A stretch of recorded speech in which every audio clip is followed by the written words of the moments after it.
is a hoax. The president contends the affordability crisis is over and has said oil and gas prices will come down once the action in Iran is over. On his planned visit to China, the president said he has requested a delay of about a month or so because of the action in Iran.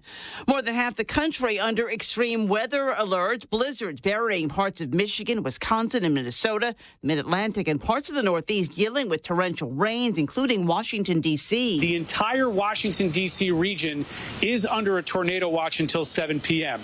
That line of storms is already ripping through the middle of the country. It has largely hit north and west of D.C. so far. The forecast here shows the potential for heavy rain, wind gusts later this evening up to 80 miles an hour, hail, even tornadoes. Fox's Rich Edson in Washington. More than 12,000 flights have been delayed or canceled today due to weather. Wall Street, the Dow up 387 points. The NASDAQ added 268. The S&P plus 67. The price of crude oil fell toward $93 a barrel after topping $102 this morning. America's listening to Fox News. I move mountains for a living. Literally. That means I don't carry hand lotion, and when it comes to serious heartburn, I don't mess around with anything but Rolaids. Rolaids' dual-active formula has calcium carbonate and magnesium hydroxide that relieves heartburn fast. Yeah, you heard right. 2 actives for that powerful relief. And the best part? The roll fits right here in my pocket, so I can get back to moving mountains. Rolade spells powerful relief. Read each label. Use as directed. Keep out of reach of children. Hear that? That's Mike. He took ZQL Pure Z's, so now he's sleeping soundly on a Sunday night. ZQL Pure Z's are fast-acting melatonin gummies with a complementary botanical blend to help Mike get the sleep he needs to wake up refreshed and ready to conquer Monday. Let's do this Monday. ZQL Pure Z's, just for sleep. Really great sleep. These statements have not been evaluated by the Food and Drug Administration. These products are not intended to diagnose, treat, cure, or prevent any disease. Use as directed. Coach! The yellow light! God, I'm walking here! I'm walking! Good afternoon and welcome to the Jason Rantz Show. We are here on this Monday afternoon. Hope everyone had a wonderful weekend. You're listening to Seattle Red 770 AM. We're streaming on the Seattle Red app online at seattlered.com. We got a lot to get to this hour. A man who's just a quote-unquote Washington man received a bill from the DHS for $1.8 million because he didn't leave the state of Washington when he was supposed to. King 5 is there to tell his sob story. It's not actually a sob story. We're going to get into that and so much more. But first, a staple here in Seattle and Redmond closing after 25 years, just days after the income tax was passed. That's what's trending. Brought to you by the Sunset Auto family. What's trending? Happening now. Blazing Bagels, which has been a local chain that's operated all across Western Washington for 25 years, building a loyal following across the region, they abruptly shut down all 5 of its locations this week. The announcement came from King 5 on, I believe it was Saturday night when I originally saw this, but yesterday I saw some more reporting out on Reddit of people who went to their local shops to find that it was closed. Others taking photos of the storefronts that now have signs on them reading that they're shut down. And just like that, gone. Employees told King 5 that they got an email on Thursday with the announcement. And a lot of them, of course, were shocked by this. There were some rumors going around that Blazing Bagels was going through some tough times, and King 5 says they're going to be filing for bankruptcy, presumably in the coming days, if not today. But, you know, they spoke to some employees at the Soto Blazing Bagels, and they were obviously emotional, having to go into their place of employment, collect all their belongings, and leave. It was very emotional. A lot of us were crying as we were talking and gathering like our personal belongings and everything. And of course, there are employees who enjoyed what it was that they were doing, enjoyed the people that they were working with, who they won't get to work with anymore. Seeing all of my coworkers and knowing that I'm not going to get to like just work with them anymore is a little crushing, because I really loved this job. So Saturday, the workers were showing up to get their personal belongings. They found out at that point that they weren't reopening, And now the Chapter 7 liquidation begins. Now, this wasn't a struggling fly-by-night operation that never found its footing, right? I mean, this was Blazing Bagels.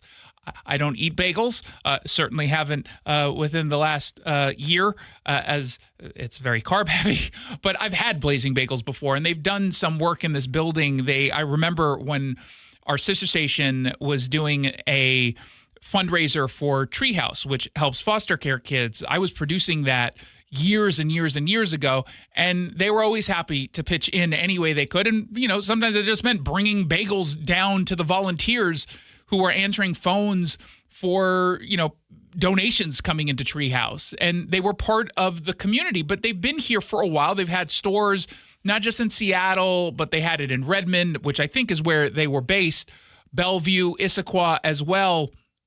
This was a known name, a staple in the community, a place that people counted on for their bagels and for their coffee. And not that long ago, the discussion around this company was expansion in Washington state, not extinction. And that's what makes this story hit harder for a lot of folks.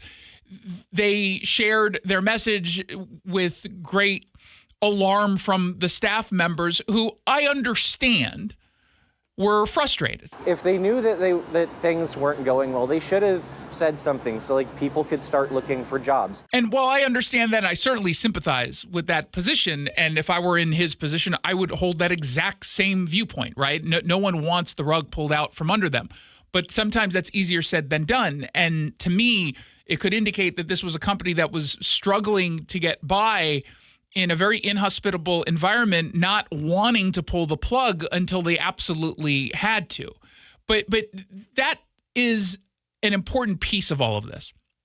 This is the part where Washington Democrats and their allies in the media, including King 5, pretend that every business collapse is just some sort of isolated tragedy, that maybe it's bad luck, maybe it's bad business decisions that finally caught up to them. It's the market doing things that the market will do. Nothing to see here beyond just a sad story of employees who are out of a job. And certainly that's part of the story.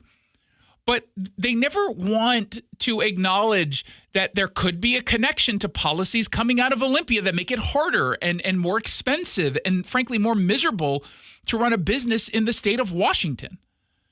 Blazing Bagels managed to survive the Great Recession. It survived COVID. It survived the endless chaos that came with not just lockdown insanity, but inflation, the general anti-business culture of Seattle, the crime crisis that infected this entire region. The founder, Dennis Ballen, B-A-L-L-E-N, he was the kind of guy who even took the city of Redmond all the way to the Ninth Circuit Court of Appeals over a ridiculous sign ordinance, and he actually won. This was not some sort of weak company. This wasn't an owner who didn't know how to battle through adversity, and yet now this business is gone. Now, it would be lazy to say that Washington Democrats passed an unconstitutional income tax and then, boom, Blazing Bagels shut down because of that alone. That's not my argument. I think the argument is bigger, and frankly, it's more damning. The closure of Blazing Bagels happened in a state that has become increasingly hostile to employers, to entrepreneurs, and especially small and mid-sized businesses just trying to survive on tight margins.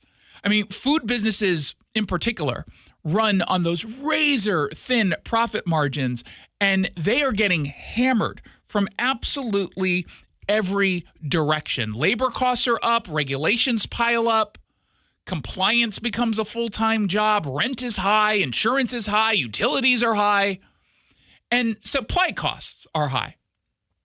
And so what did Washington Democrats decide to do despite all of this? They passed an unconstitutional income tax that sends one more message to anyone trying to build something here, is that we will punish success, we will change the rules. We don't care if you decide this place is no longer worth the risk. That matters, that messaging.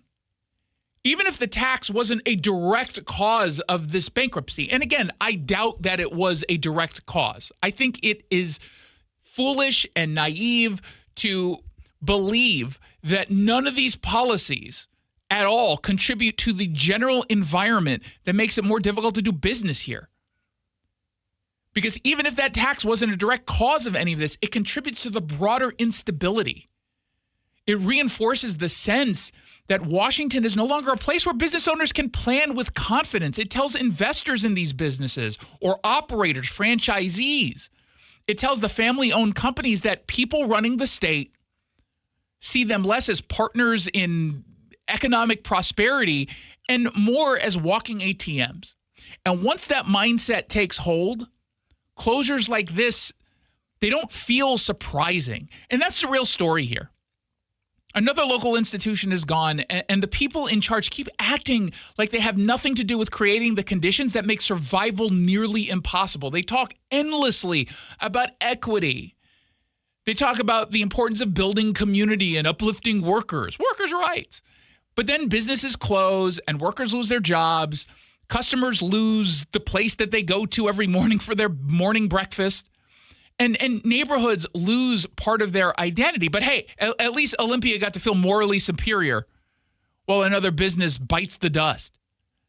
You know, Blazing Bagels survived everything it was supposed to die from. Recession, pandemic, government nonsense, and still in the end, it's Democrats' anti-business climate that proved just too much. That should shame the people running this state. It's not. I'm not going to hold my breath that they feel anything here. But I do think that it should shame them. And the sad part is they're just going to go about their business as if nothing is in their control, that they're not responsible for anything. King 5 will still do a story that doesn't even mention any of the greater policies. And look, I don't know anything about Blazing Bagels. They could run this business into the ground and they were going to close anyway. Maybe. But to me, they've lasted this long. So I'm going to give them a little bit of credit that they know what it is they're doing. And I'm going to look at the obvious, which is, yet again, Washington Democrats choosing to institute policy after policy after policy, year after year after year, that makes it just too much for businesses to handle. Let's find out what else is trending. What's trending? Media bias. Well, King 5 News, Woke 5 News, did it again. And of course, it's Sharon Yu who's the reporter on this. So it means we're talking about illegal immigration, and it's going to be exclusively from the perspective of someone who thinks any kind of immigration enforcement is somehow immoral and unjust. They found another immigration story, looked at a guy who was ordered to leave the United States, chose not to leave, and then somehow framed him as if he's the victim. That takes some special talent. Now, King 5 doesn't identify the man, making it very difficult for us to do any of our own due diligence to find out some of the details behind why he was ordered to be removed. But we know that he went through the process. He's a guy who lives in Washington State, and they say he got a letter from the Department of Homeland Security demanding about $1.8 million because he failed to depart after receiving a final removal order. His lawyer is Olia Katala, an immigration attorney. She read to King 5 what the letter said. It is ordered that a civil penalty be imposed upon you in the amount of $1,820,352. Now, the report says he came to the United States from Vietnam as a child in the early 80s. But he got his final order of removal. Again, final order of removal in 2007. Who was president in 2007? It was George W. Bush. He's somehow escaped any kind of scrutiny from the left on immigration orders because this wouldn't have been controversial at all. And I imagine it's gone through the process, or at least to a point, since 2007. So it likely also saw Obama, maybe even saw the first Trump administration. I don't know. But I do know that he went through the court process and was ordered to be removed. And yet he decided, apparently, to ignore that since 2007. So for almost 20 years, he said, I'm not going to do it. His attorney told King 5 that he checks in annually. He's got work permits, but also acknowledged that he's had the final removal order hanging over him for years. But of course, King 5 frames this in shock and panic and heartbreak, outrage at the government. My client came to the United States in the early 80s, fleeing the Vietnam War, or they came as refugees from Vietnam. And they settled in the United States. So he was only 5 years old when he came, and he's in his late 40s now. Yeah. Again, they don't tell us why he was ordered removed, which generally means, Sharon Yu, because she's not a particularly good reporter and not interested in reporting, this is just another sob story. She either didn't ask the question, doesn't care, or she knows the answer would not benefit this propaganda piece. That's on her. So let's start with the part activist media outlets like King 5 always want to blur. There was a final order of removal, and that is not a suggestion. It's not a vibe. It's not a strongly worded Yelp review from the immigration system. This is a legal order. And federal law has long allowed civil penalties against someone who is willfully failing or refusing to leave after a final removal order. Now, according to the statute, there's a per-day penalty. And the current adjusted maximum, I guess, is up to $998 per day. Back in June of last year, DHS, DOJ, they announced that they were streamlining the process for imposing those fines. Again, this is to send the message that we mean business. And when you've got an order of removal, you actually have to be removed. You have to leave. So when King 5 acts like this bill just fell from the sky because orange man bad. No. That's not what happened. This is a law that's been on the books since the 1990s.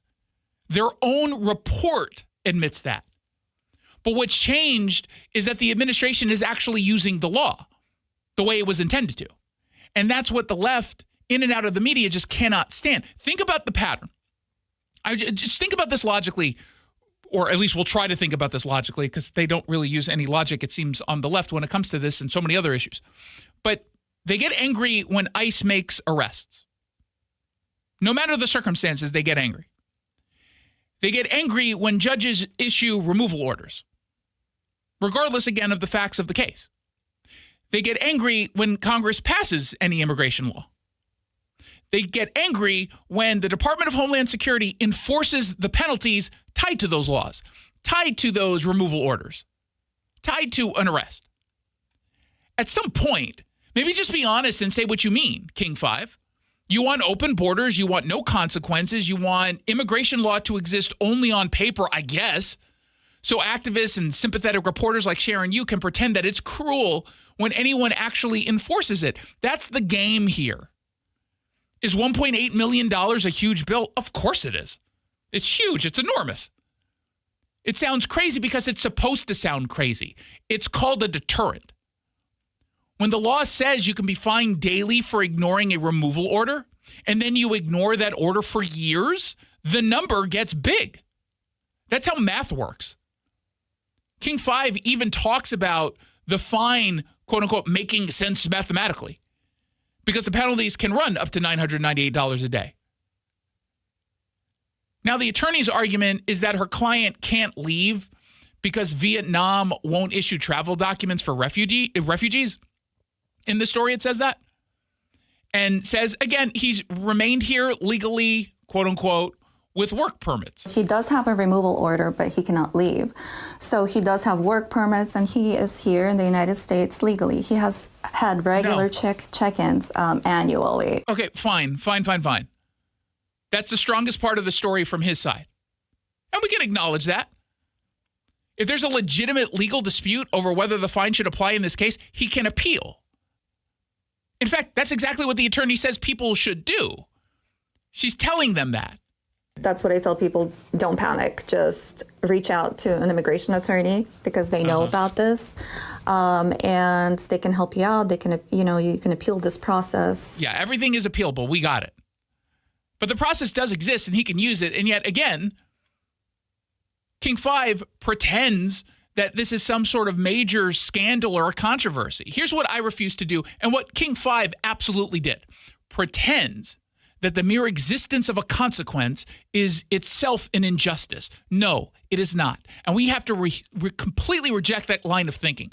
The injustice is that for years in this country, especially under the left's preferred immigration model, we've sent the message that laws are optional, that you can just ignore an order, miss a deadline, stay anyway. Fight everything forever and ever and ever, and there's always going to be someone on the left who will defend you.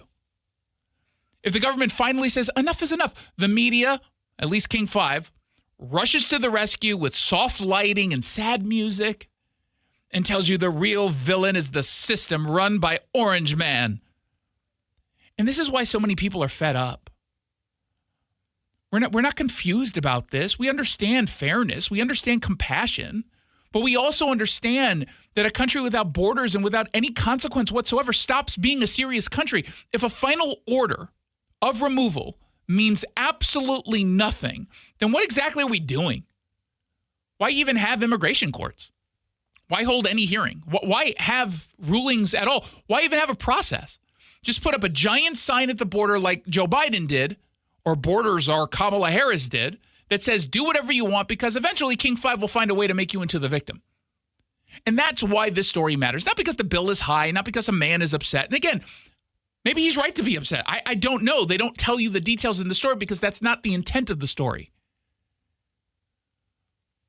The story matters because it exposes an entire worldview of the activist left and the local media outlets that carry their water. They don't really object to this fine because it's unusual. They object because they don't believe immigration law should be enforced in any meaningful way.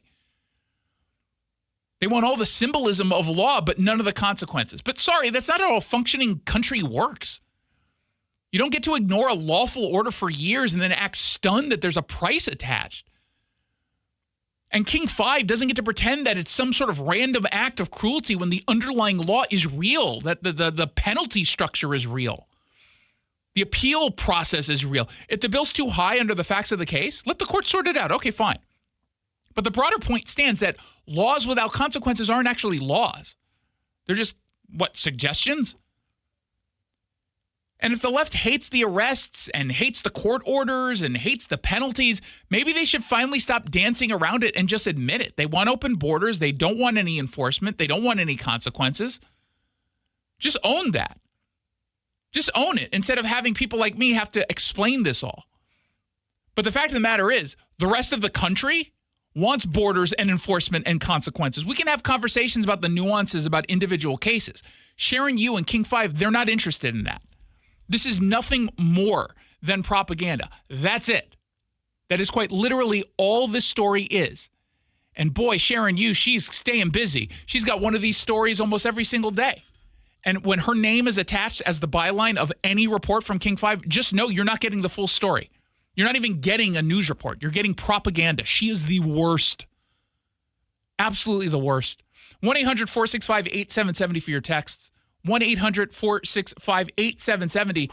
Over the years, Sunset Auto Family's warranty protection for life has paid over $6 million in warranty claims because they value the long-term relationships with their customers. So stop by for Sunset's complimentary warranty health checks. You bring your car in, they check your warranty, because there's nothing worse than a void warranty when you need it the most. You just get more at Sunset. And people do like that. SunsetAutoFamily.com.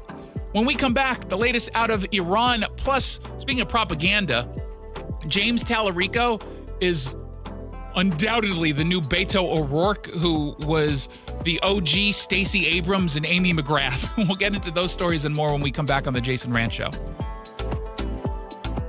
SeattleRed.com. Washington is a sanctuary state. Local. This was brought on by Democrats. Conservative. Democrats got all excited, high on their own supply. Bold. At least they can appreciate the president coming in with some type of help. Finally, a website dedicated to local news in Seattle and the Pacific Northwest without the liberal spin. This is going to be a major issue going forward. Make it the first site you read every day. SeattleRed.com. LifeLock, how can I help? The IRS said I filed my return, but I haven't. 1 in 4 tax-paying Americans has paid the price of identity fraud. What do I do? My refund, though. I'm freaking out. Don't worry, I can fix this. LifeLock fixes identity theft guaranteed and gets your money back with up to $3 million in coverage. I'm so relieved. No problem. I'll be with you every step of the way. 1 in 4 was a fraud-paying American. Not anymore. Save up to 40% your first year with promo code NEWS at LifeLock.com. Terms apply. pizza's here. Oh, great. I'd love some, but I'm worried about my stomach issues. If you're worried about having diarrhea, gas, bloating, stomach pain, or loose, oily stools, it may not just be stomach issues. It could be a condition called exocrine pancreatic insufficiency, or EPI. With EPI, the pancreas doesn't release enough enzymes to break down food, but EPI is manageable. Use the symptom checker on identifyepi.com and talk to your doctor. That's identifyepi.com. Sponsored by AbbVie. Hey, it's Jason Rantz here for our friends over at the Herald Car Law Offices. If you get injured in a car accident with daylight saving time from last weekend or a weekend and a half ago with the snow last week, you might have found yourself in a car accident. And the last thing you want to do is take on an insurance company yourself, especially when you've got the Herald Car Law Offices on your side. The website is carlaw.com, C-A-R-R. There are 2 R's in car. This is a local law firm. They've got offices all across the Puget Sound, and they take on auto and truck accidents, bad faith insurers, and wrongful death when it comes to medical bills, repair costs, missing wages, and all the things you're not even thinking about that you otherwise would be owed. Herald Car Law Offices can help. He and his dedicated team are there to fight for you, deal with the insurance companies so you don't have to. The website is carlaw.com, 2 R's in car, C-A-R-R. Car accident, call CAR, tell them Jason Rantz sent you. Cashback is not available on gas in New Jersey and Wisconsin. Couponing. Wow, you didn't strike me as the coupon type. Just trying to stay ahead of inflation. Gas, groceries, everything. It's all more expensive. I need to save wherever I can. Have you tried Upside yet? Upside? What's that? It's a free app that I use that pays cash back for every gallon of gas I buy. You've got to buy gas to get around anyway. Might as well get paid for it. Come on, does that really add up to anything? I've already made around $200. The extra cash helped pay down my bills, and I even had a little extra left to treat myself. And the Upside app is free? Totally free, and the cash back is real. You can transfer the cash right to your bank account. I'm downloading Upside right now. Download the free Upside app now to earn cash back every time you buy gas. Use promo code ENJOY to get an extra 25 cents per gallon on your first tank. You can cash out anytime right to your bank, to PayPal, or a gift card for Amazon and other brands. Just download the free Upside app and use promo code ENJOY for a 25 cents per gallon bonus on your first tank. That's code ENJOY for a 25 cents per gallon bonus. This is a test of your emergency alert system.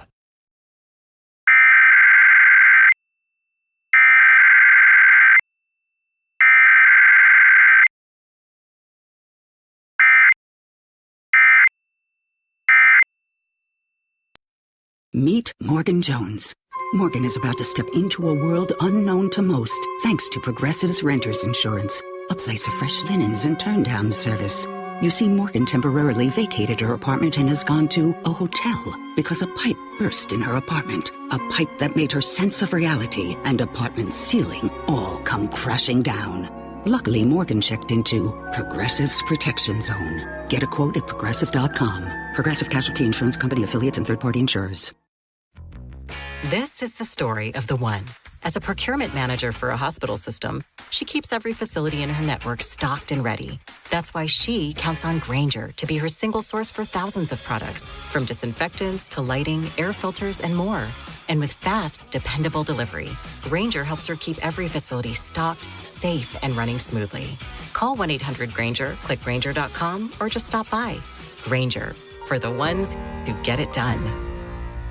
Hey, what a surprise. We got tons of rain here in the Northwest in the late winter into the spring. It all adds up. Now's the time of the year when the ground becomes completely saturated with water, and that can cause real problems in your crawl space. It's Mike Salk here, and groundwater intrusion in crawl spaces, it's pretty common, but it's got to be addressed before it causes structural damage, or even worse, toxic mold in your home. You don't want any part of that. That's why if you're worried about any groundwater in your crawl space, you call Crawl Pros and you get a free corner-to-corner inspection. They'll climb into that crawl space, see what the condition is. They will go where you don't want to, definitely where I didn't want to. They came to my house and handled all this stuff. If they find water, they'll install a groundwater drainage system and a sump pump and reroute that water outside your home's footprint where it belongs. Don't take the risk. Do what I did. Have Crawl Pros come out for that free corner-to-corner inspection. They'll even check your attic at the same time. time. If you're worried that anything is going on with your crawl space or attic, call Crawl Pros or visit crawlpros.com. Jason Rantz on Fox News. Now Bernie Sanders flying a private jet to demand a communist wealth tax. Radio host and author Jason Rantz. What's so particularly sad is he's pulling this line, which is the claim that they're truly only going after the wealthy, when the reality is they're going after absolutely everyone else. So what they're going to end up having to do is introduce higher taxes for folks who aren't the uber wealthy. Exactly. That's how it always starts. The Jason Rantz Show every afternoon from 3 to 7 on Seattle Red. This hour of the Jason Rantz Show is brought to you by General Transmission Repair.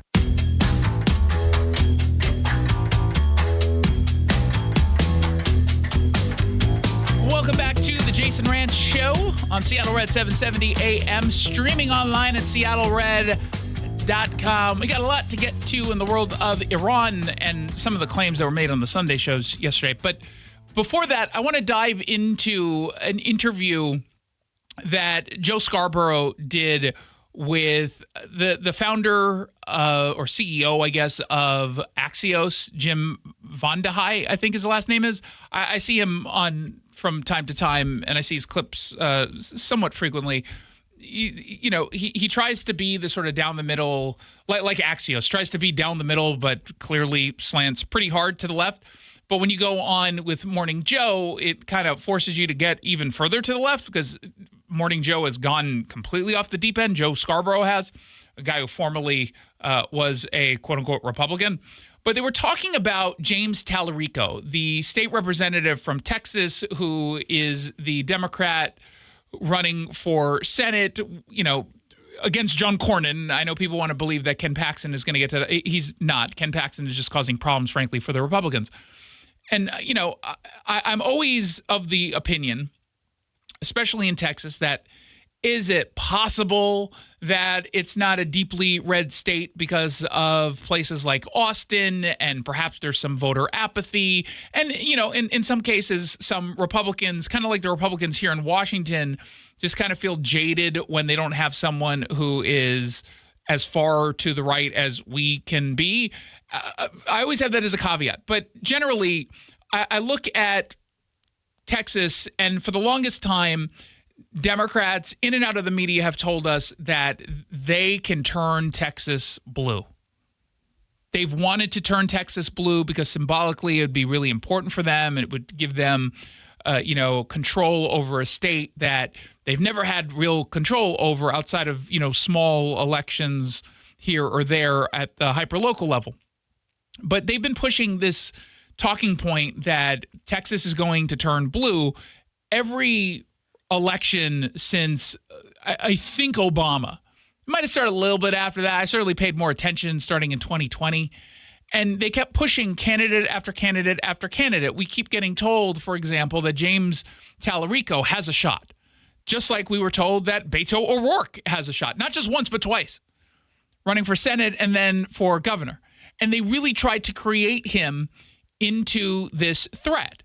But it was never real. It was never real. And I'm in the camp that doesn't think James Tallarico as a potential threat is real. Now, have things changed in the last 6 years? Sure. Fine. Things changed. Things change all the time. And I'm, again, I never say anything is a shoo-in. But I'm getting Beto O'Rourke vibes. I'm getting Stacey Abrams vibes from Kentucky, Georgia, Amy McGrath from Kentucky. Stacey Abrams was going to be the next, some might say she's the current governor of Georgia since she never really conceded. And then Amy McGrath was going to be the one who was going to oust Mitch McConnell from the Senate seat.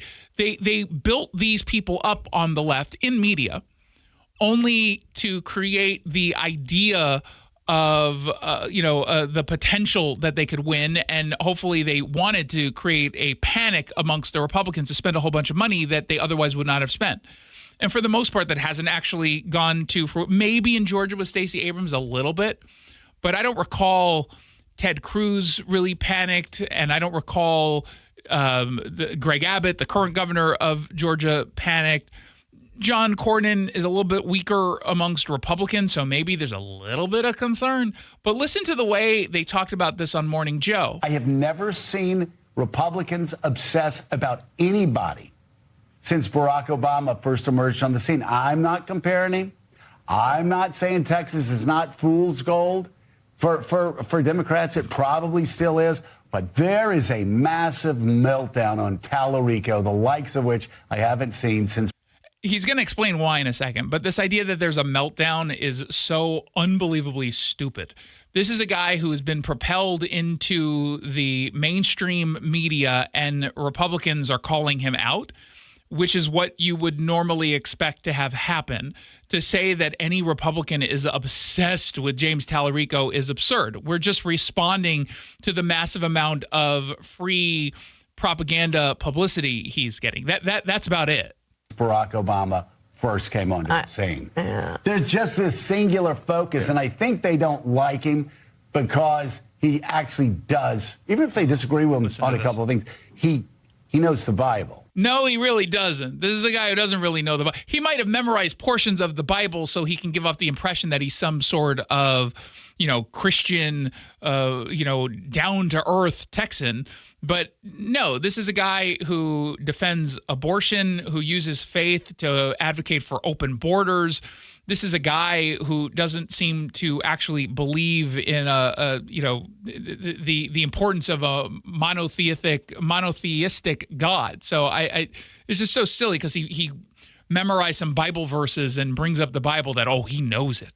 And they don't like that. That's Republican candidates are supposed to be going around preaching about Jesus and then ignoring just about everything that Jesus said about taking care of the poor.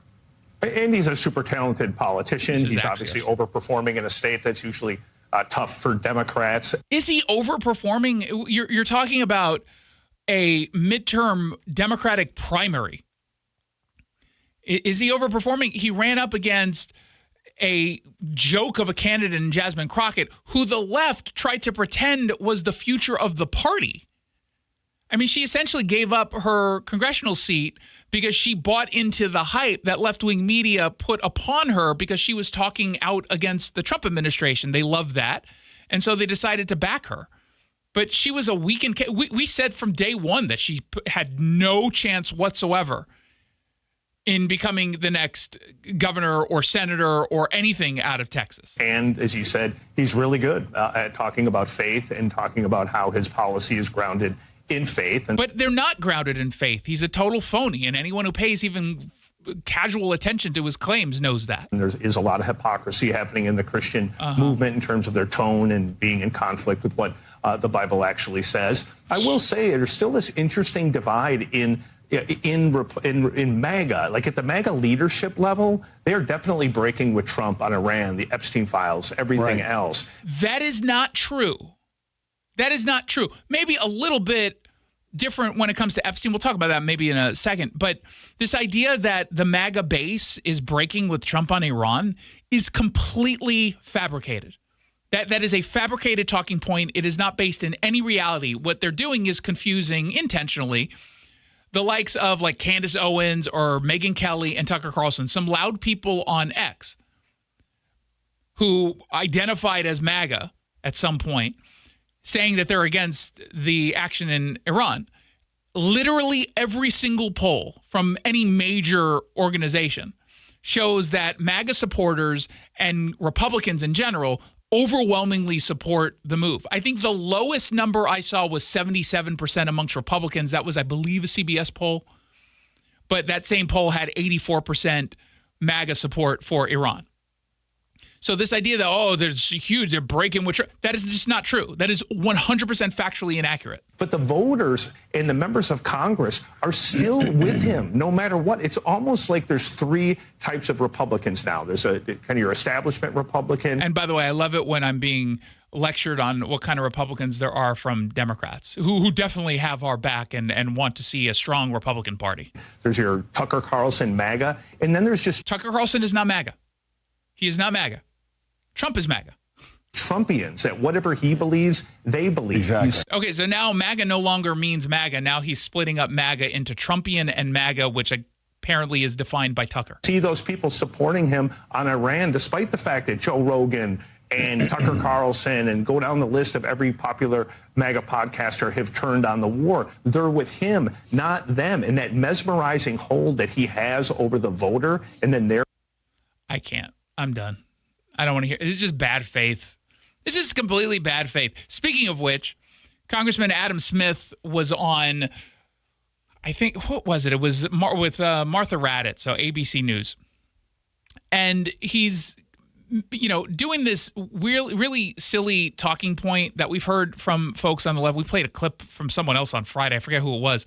Basically doing the same. It was the guy from CNN, former Obama official whose name Keith Boykin. There we go. It came to me. But he's basically doing the same exact argument.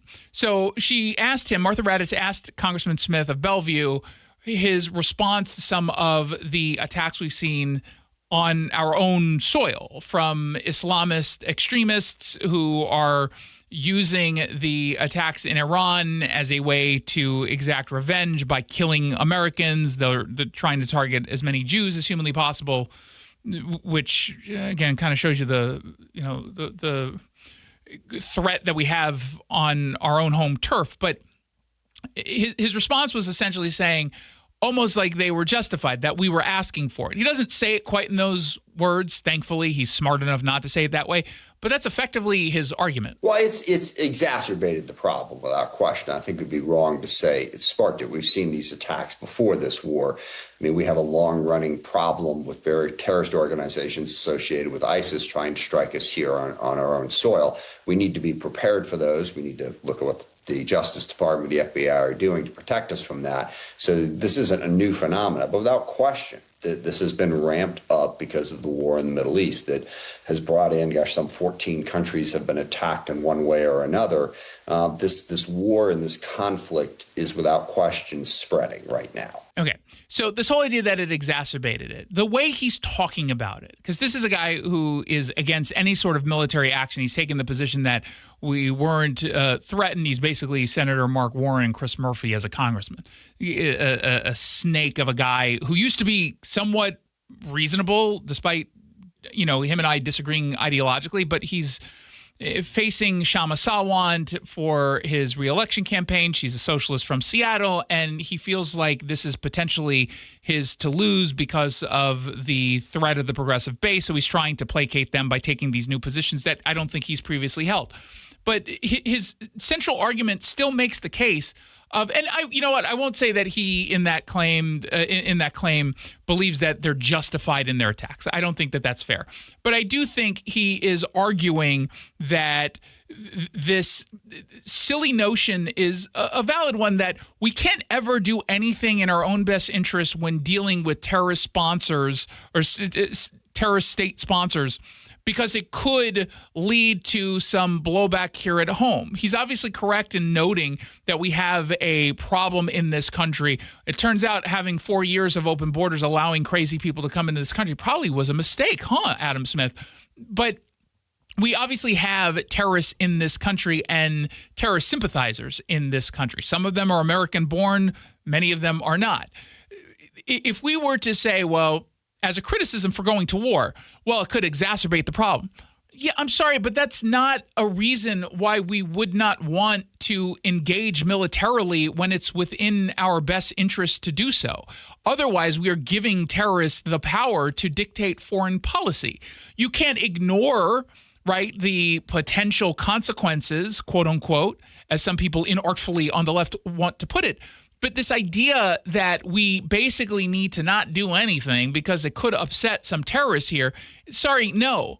You've got one party that's going out of its way to try to root out the actual threat of terrorists here in this country, whereas people from Adam Smith's party have been the ones telling us actually white supremacy culture is the biggest threat. It's white supremacists that are homegrown domestic terrorists, white supremacists, they're the threat.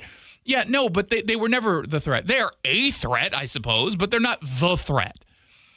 And it was the Democrats who completely took their eye off the ball when it came to our domestic terrorist threat. And now they're using that threat that they helped to create, at a bare minimum, didn't do anything meaningful to destroy. They're now using that as a way to say, well, we shouldn't be in Iran. Sorry, I reject that completely. It is backward thinking. It's foolish thinking. It's Democrat thinking. 1-800-465-8770 for your text messages. 1-800-465-8770.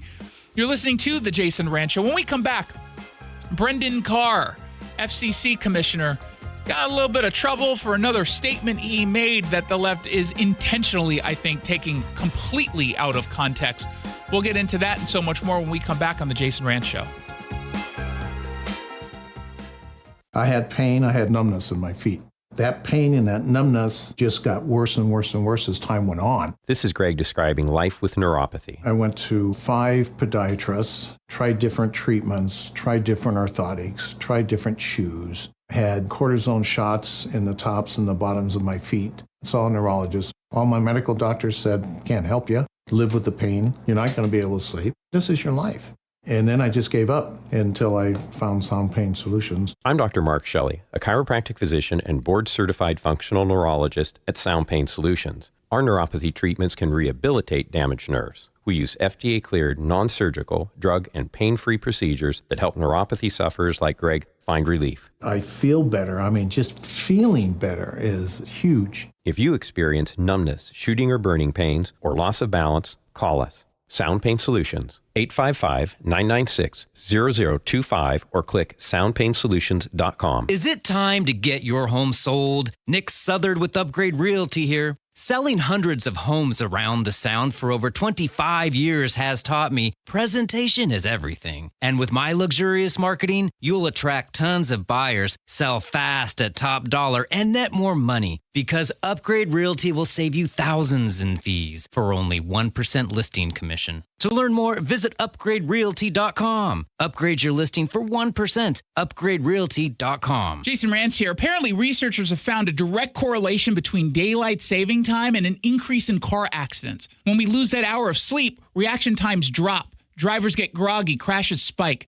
So if you're in an accident, don't try to battle the insurance company alone. Call the Herald Car Law offices right away. It can save you time and money when dealing with medical bills, repair costs, lost wages, or non-economic damages. Go to carlaw.com. There are 2 R's in car, C-A-R-R, carlaw.com. Car accident? Call CAR. Here's a tale of Tina searching up and down for decent GLP-1s, but got spun around. Till Good RX wrote in, hey, we got something new. GLP-1 prescriptions, all FDA approved.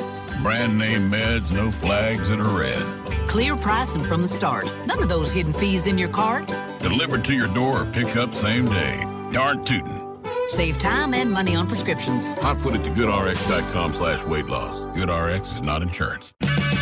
Check engine or ABS light on? Take the guesswork out of your warning lights with O'Reilly Veriscan. It's free. Ask for O'Reilly Veriscan. O'Reilly Auto Parts.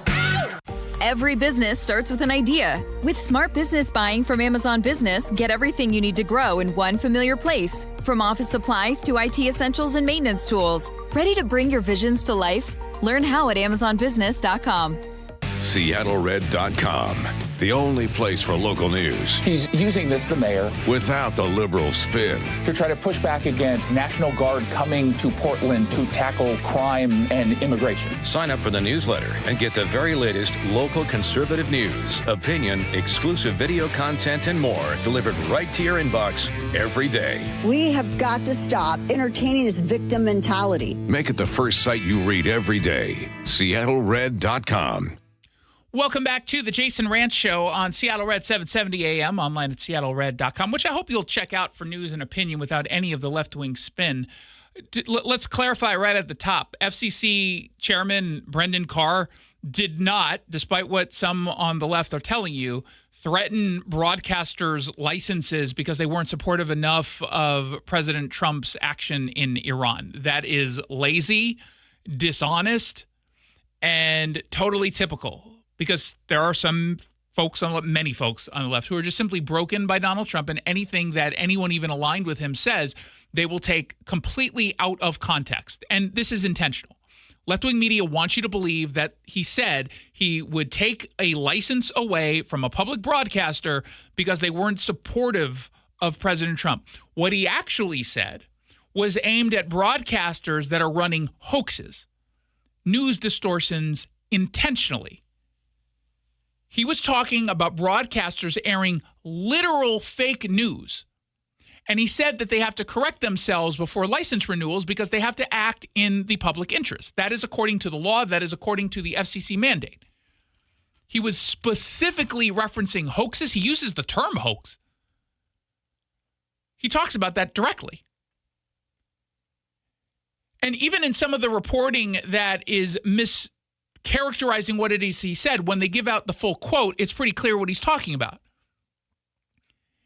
And what he said was not the same thing as saying you have to praise Trump or support the war in Iran. He's not saying you have to support anything that the president is saying or doing.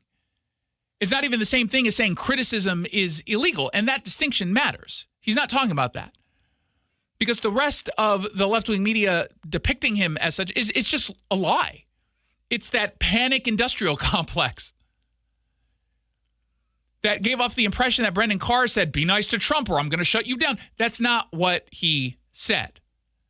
He also didn't write anything because the comments I saw were on X, or maybe he doubled down on them on X. It had nothing to do with any one particular broadcaster either. He was talking about false reporting about damage to a U.S. tanker aircraft in Saudi Arabia, and he was talking about the hoaxes and distortions that were being done intentionally to gin up support for the Democratic position on this. Now, you can, I guess, argue that Carr should always be more precise in how he frames things and make it so that it's not easily distorted. But I would argue, I guess, in response to that, that the left doesn't care about that. They're still, it doesn't matter what he says, they're going to misinterpret it intentionally. That's what they'll do. Now, you can also argue, and I think that this is fair because I live in this space, I work in this space, that any regulator, whether they're a Democrat or a Republican appointee, should tread carefully around speech issues. I think that is totally fair. But to claim that he threatened the licenses simply because coverage was anti-Trump is not his actual words. And this is the part where leftist media, I think, is telling on itself. They are so desperate to erase the word hoaxes and distortions from the story for a reason. Why are they so determined to make this about criticism about Trump rather than criticism of reporting stuff that's false intentionally? Again, he was talking about intentional hoaxes that are being reported as fact. Why is it that upsets left-wing media? Because they are no longer going to be able to get away with intentionally misreporting. Again, we're not talking about mistakes. We're not talking about criticism.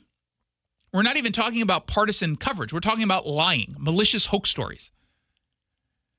The FCC itself says its authority over news content is limited by the First Amendment. It's not just the First Amendment that limits, the Communications Act limits what they can do. But they say intentional news distortion is not protected by the First Amendment and does not bar them from getting involved. They do this all the time. It's public guidance that says it's illegal for broadcasters to intentionally distort the news. And the agency might act when there's documented evidence that a licensee or the management or even the reporters deliberately falsified a news story. That's actually fine for the FCC to get involved with. The FCC has a separate hoax rule that applies to false broadcasts about crimes, about world events like catastrophes. And that part's important to understand. Because if you are a broadcaster that knows what you're doing is false and you foreseeably cause substantial public harm, there should be consequences. So Carr's not inventing some brand new standard out of thin air. It already exists. He's pointing to something that pre-existed him before he even got onto the FCC. There's a difference between opinion and deliberate falsehood. But folks on the left don't want to have that conversation, at least not now. They did before. Brian Stelter among them. He did some analysis on this Brendan Carr story, I think in bad faith, on CNN, which I'll be on tomorrow night and Wednesday night. Maybe this will come up. But just a few years ago, Brian Stelter himself argued that Fox News and similar conservative outlets were spreading harmful falsehoods. He talked about it in the context of COVID. He talked about it in the context of the 2020 election. And he argued at the time that this was poisoning public discourse. And there was a lot of push to try to get Fox News canceled from cable services. Now, this is not directly FCC related because the FCC doesn't have control over cable broadcast.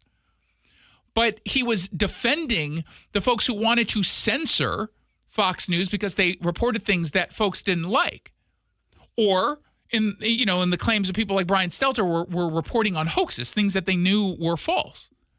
And he argued that wasn't censorship at all. That was just protecting the public discourse. It was reducing the reach of lies. His key distinction was that freedom of speech is not the same as freedom of reach. So he was okay there, but the second that Brendan Carr says virtually the same thing just about liberals, all of a sudden, oh no, this is too far. We know exactly what it is they're doing. They're not even very good at hiding it. 1-800-465-8770 for your texts. You're listening to The Jason Rantz Show. Jason Rantz on Fox News. Seattle just made it harder for ICE to do its job. Perfect time to bring in our Seattle guy. That would be Jason Rantz. They can't exchange any information, cooperate in any way, shape, or form with federal immigration law. They've been open about their ideological position here, and as you and I have talked about many times, they make no distinction between criminal illegal immigrants who are dangerous and everybody else. The Jason Rantz Show every afternoon from 3 to 7 on Seattle Red. Bookmark SeattleRed.com now for exclusive content. Cashback is not available on gas in New Jersey and Wisconsin. Couponing. Wow, you didn't strike me as the coupon type. Just trying to stay ahead of inflation. Gas, groceries, everything. It's all more expensive. I need to save wherever I can. Have you tried Upside yet? Upside? What's that? It's a free app that I use that pays cash back for every gallon of gas I buy. You've got to buy gas to get around anyway. Might as well get paid for it. Come on, does that really add up to anything? I've already made around $200. The extra cash helped pay down my bills, and I even had a little extra left to treat myself. And the Upside app is free? Totally free, and the cash back is real. You can transfer the cash right to your bank account. I'm downloading Upside right now. Download the free Upside app now to earn cash back every time you buy gas. Use promo code ENJOY to get an extra 25 cents per gallon on your first tank. You can cash out anytime right to your bank, to PayPal, or a gift card for Amazon and other brands. Just download the free Upside app and use promo code ENJOY for a 25 cents per gallon bonus on your first tank. That's code ENJOY for a 25 cents per gallon bonus.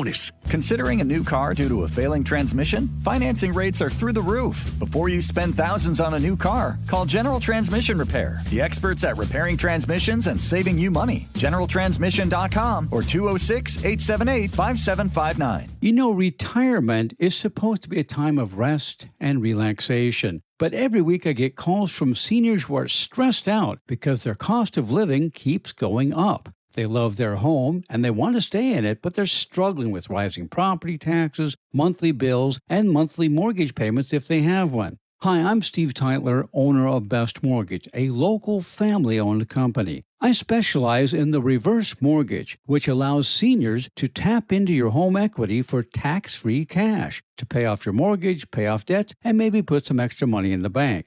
A reverse mortgage is a great option for some people, but it's not right for everyone. So give me a call and you'll talk directly to me in person or over the phone for honest advice you can trust. Search for Best Mortgage on the web or call us at 425-649-6000. You'll talk to me, not an AI robot. Best Mortgage, 425-649-6000. At Madrona Financial and CPAs, we believe financial decisions should be made with clarity, not sales pressure. That's why we host weekly educational seminars and live webinars on retirement planning, tax strategies, and rental property decisions, designed to help you think more strategically about your future. Whether you prefer attending in person or joining from home, there's always something coming up. To see our upcoming schedule, visit MadronaFinancial.com. Madrona Financial and CPAs. Informed planning starts here. Madrona Financial Financial Services is an SEC registered investment advisor. If you need security for your event or business, contact Security Services Northwest. From armed and unarmed officers to advanced remote monitoring, they've been doing it all since 1977. Go to ssnwhq.com for Security Services Northwest. We are Seattle Red. Learn how Seattle Red is amplifying the conservative movement in Seattle at seattlered.com. Seattle Red on 770 KTTH Seattle, 97.3 KIRO-FM, HD3 Tacoma, Seattle, 94.5 K233 DT Eastlake, 33 BU Seattle.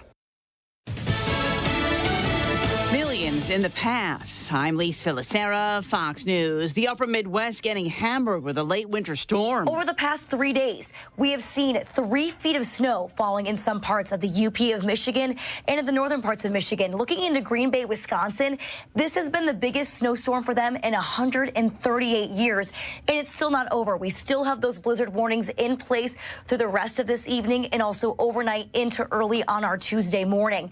Now, all of that energy is continuing to track across the Northeast now, and we're still seeing those severe storms that are still potentially impacting the eastern portion of the United States, where we have really strong wind gusts. That's going to be one of the main concerns as we continue throughout the rest of tonight. Heavy rain also going to be impacting the Northeast all throughout this evening commute. Fox Weather's Payne Froney. The weather also forcing cancellations and delays of at least 12,000 flights. Meanwhile, a heat dome over the Southwest will send temperatures in Arizona into triple digits this week. And in California, the San Francisco Bay and Sacramento areas expected to see temperatures near 90 degrees. President Trump defending his decision to launch strikes against Iran 3 weeks into the action. They're sending thousands of missiles into countries that didn't expect to be in the war because they wanted to take over the Middle East. But Democrats say the president's sending mixed messages. Trump also claimed today, quote, they want to make a deal. They are talking to our people. And then moments later, he said, all their leaders are dead. We don't even know who they're dealing with. Which one is it? Senate Democratic leader Chuck Schumer, the Senate and House have canceled all votes tonight due to the threat of severe weather. A federal judge has temporarily blocked the Department of Health and Human Services from cutting the number of vaccines recommended for every child, saying Secretary Robert F. Kennedy Jr. likely violated federal procedures in revamping a key vaccine advisory committee. America's listening to Fox News. I move mountains for a living. Literally. That means I don't carry hand lotion, and when it comes to serious heartburn, I don't mess around with anything but Rolaids. Rolaids' dual-active formula has calcium carbonate and magnesium hydroxide that relieves heartburn fast. Yeah, you heard right. 2 actives for that powerful relief. And the best part? The roll fits right here in my pocket, so I can get back to moving mountains. Rolaid spells powerful relief. Read each label. Use as directed. Keep out of reach of children. Hear that? That's Mike. He took ZzzQuil Pure Z's, so now he's sleeping soundly on a Sunday night. ZzzQuil Pure Z's are fast-acting melatonin gummies with a complementary botanical blend to help Mike get the sleep he needs to wake up refreshed and ready to conquer Monday. Let's do this Monday. ZzzQuil Pure Z's, just for sleep. Really great sleep. These statements have not been evaluated by the Food and Drug Administration. These products are not intended to diagnose, treat, cure, or prevent any disease. Use as directed. Coach! Yellow light! I'm walking here! I'm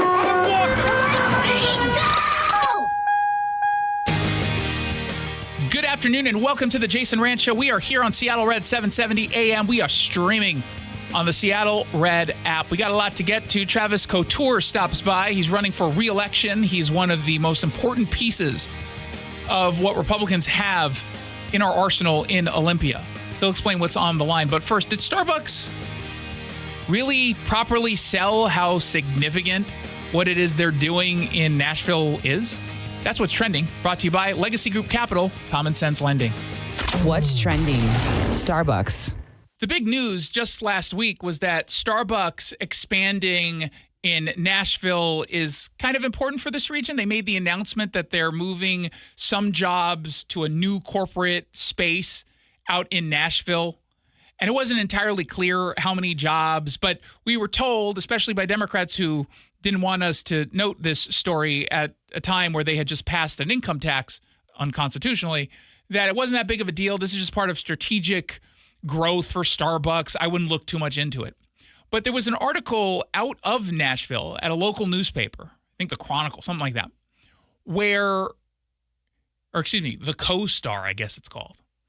But they've got more details in this, and there's reason to believe that Starbucks is, in fact, moving headquarters in significant ways. Because they say in the story that they're looking for 250,000 square feet of Nashville office space. 250,000. And that suggests the move to Nashville is far larger in scope than what we were initially told. And so it shines a bigger spotlight on Democrats' decision to pass an unconstitutional income tax that people have already been saying, we've already been noting, is accelerating the exodus out of not just Seattle, but Washington State. In fact, at 5:30, don't miss this. We're going to talk with a business owner, Zach Abraham, who is leaving the state as a result of this. But CoStar News reported just the other day that Starbucks has put out spatial requirements for about 250,000 square feet for its corporate hub in Nashville, and it could house upward of 2,000 employees. And they found some, potential property in downtown. There was one spot at something called the Peabody Union Complex. This report says it has about 300,000 square feet that has yet to land a single tenant since its completion last year. So this could potentially be a new home for Starbucks. That scale, they say in this report, would make the deal one of Nashville's largest office leases in the post-pandemic era.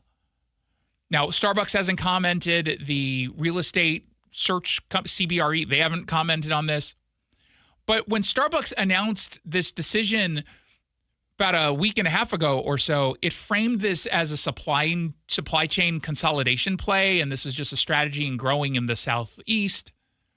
It's not that big of a deal. Hey, we're only offering, a few dozen employees from Seattle to move over.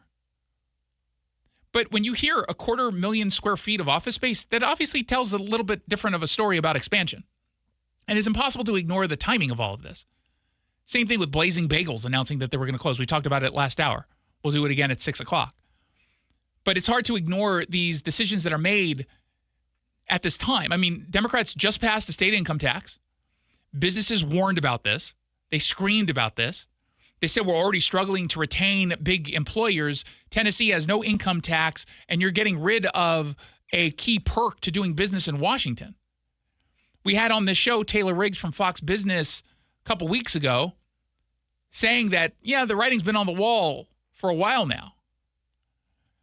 Now, Starbucks still hasn't walked back that it's going to keep its global headquarters in Seattle, but routing potentially 2,000 workers to a tax-free state that we've seen many Fortune 500 companies flock to isn't exactly a ringing endorsement for the business climate here. Now, I don't think a full 2,000 workers will go there from here, but I can tell you that that's going to be, at least 1,900 employees who aren't going to be employed here and will be employed in Nashville instead.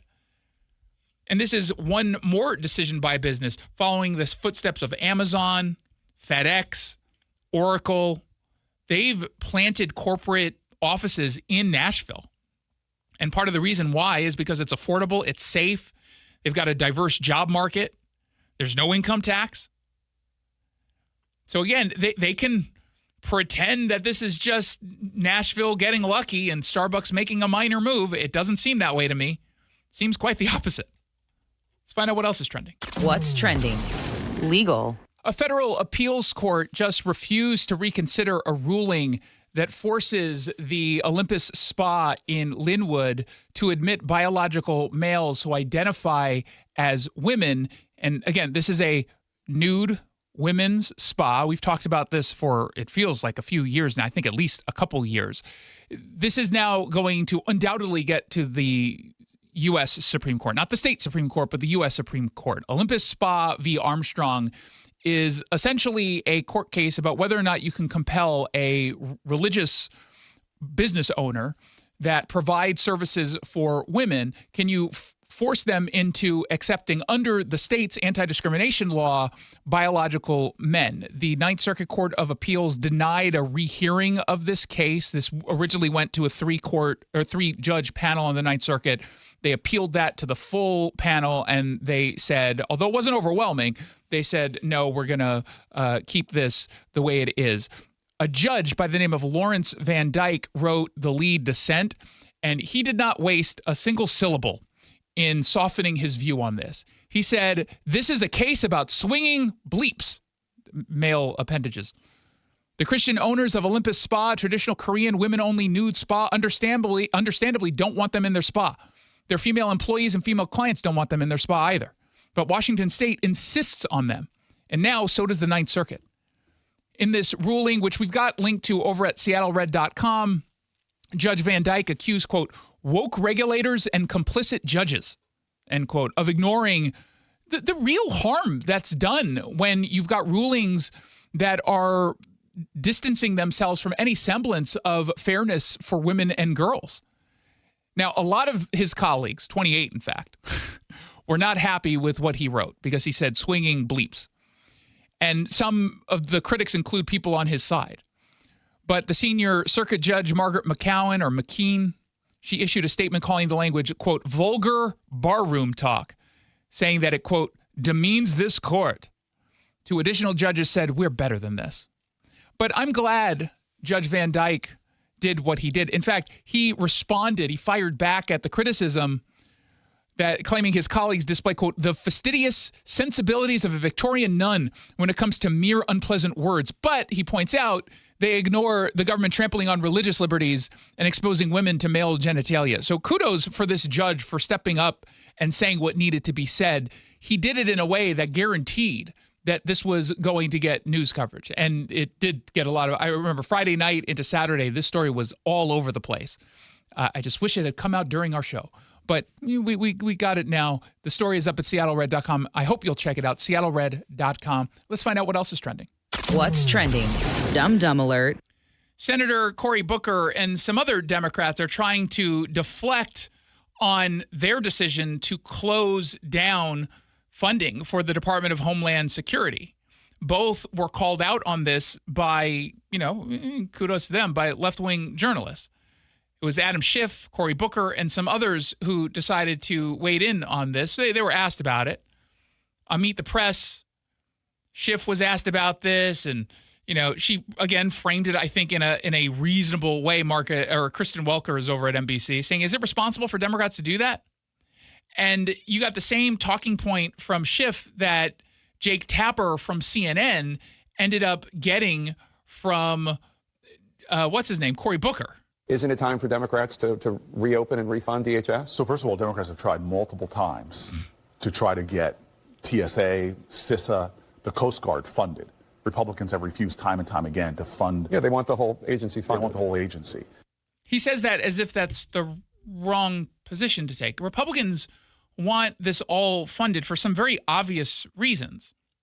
You can't just hold one agency hostage. If you hold agencies hostage for budgetary talks, then number one, nothing will ever get budgeted.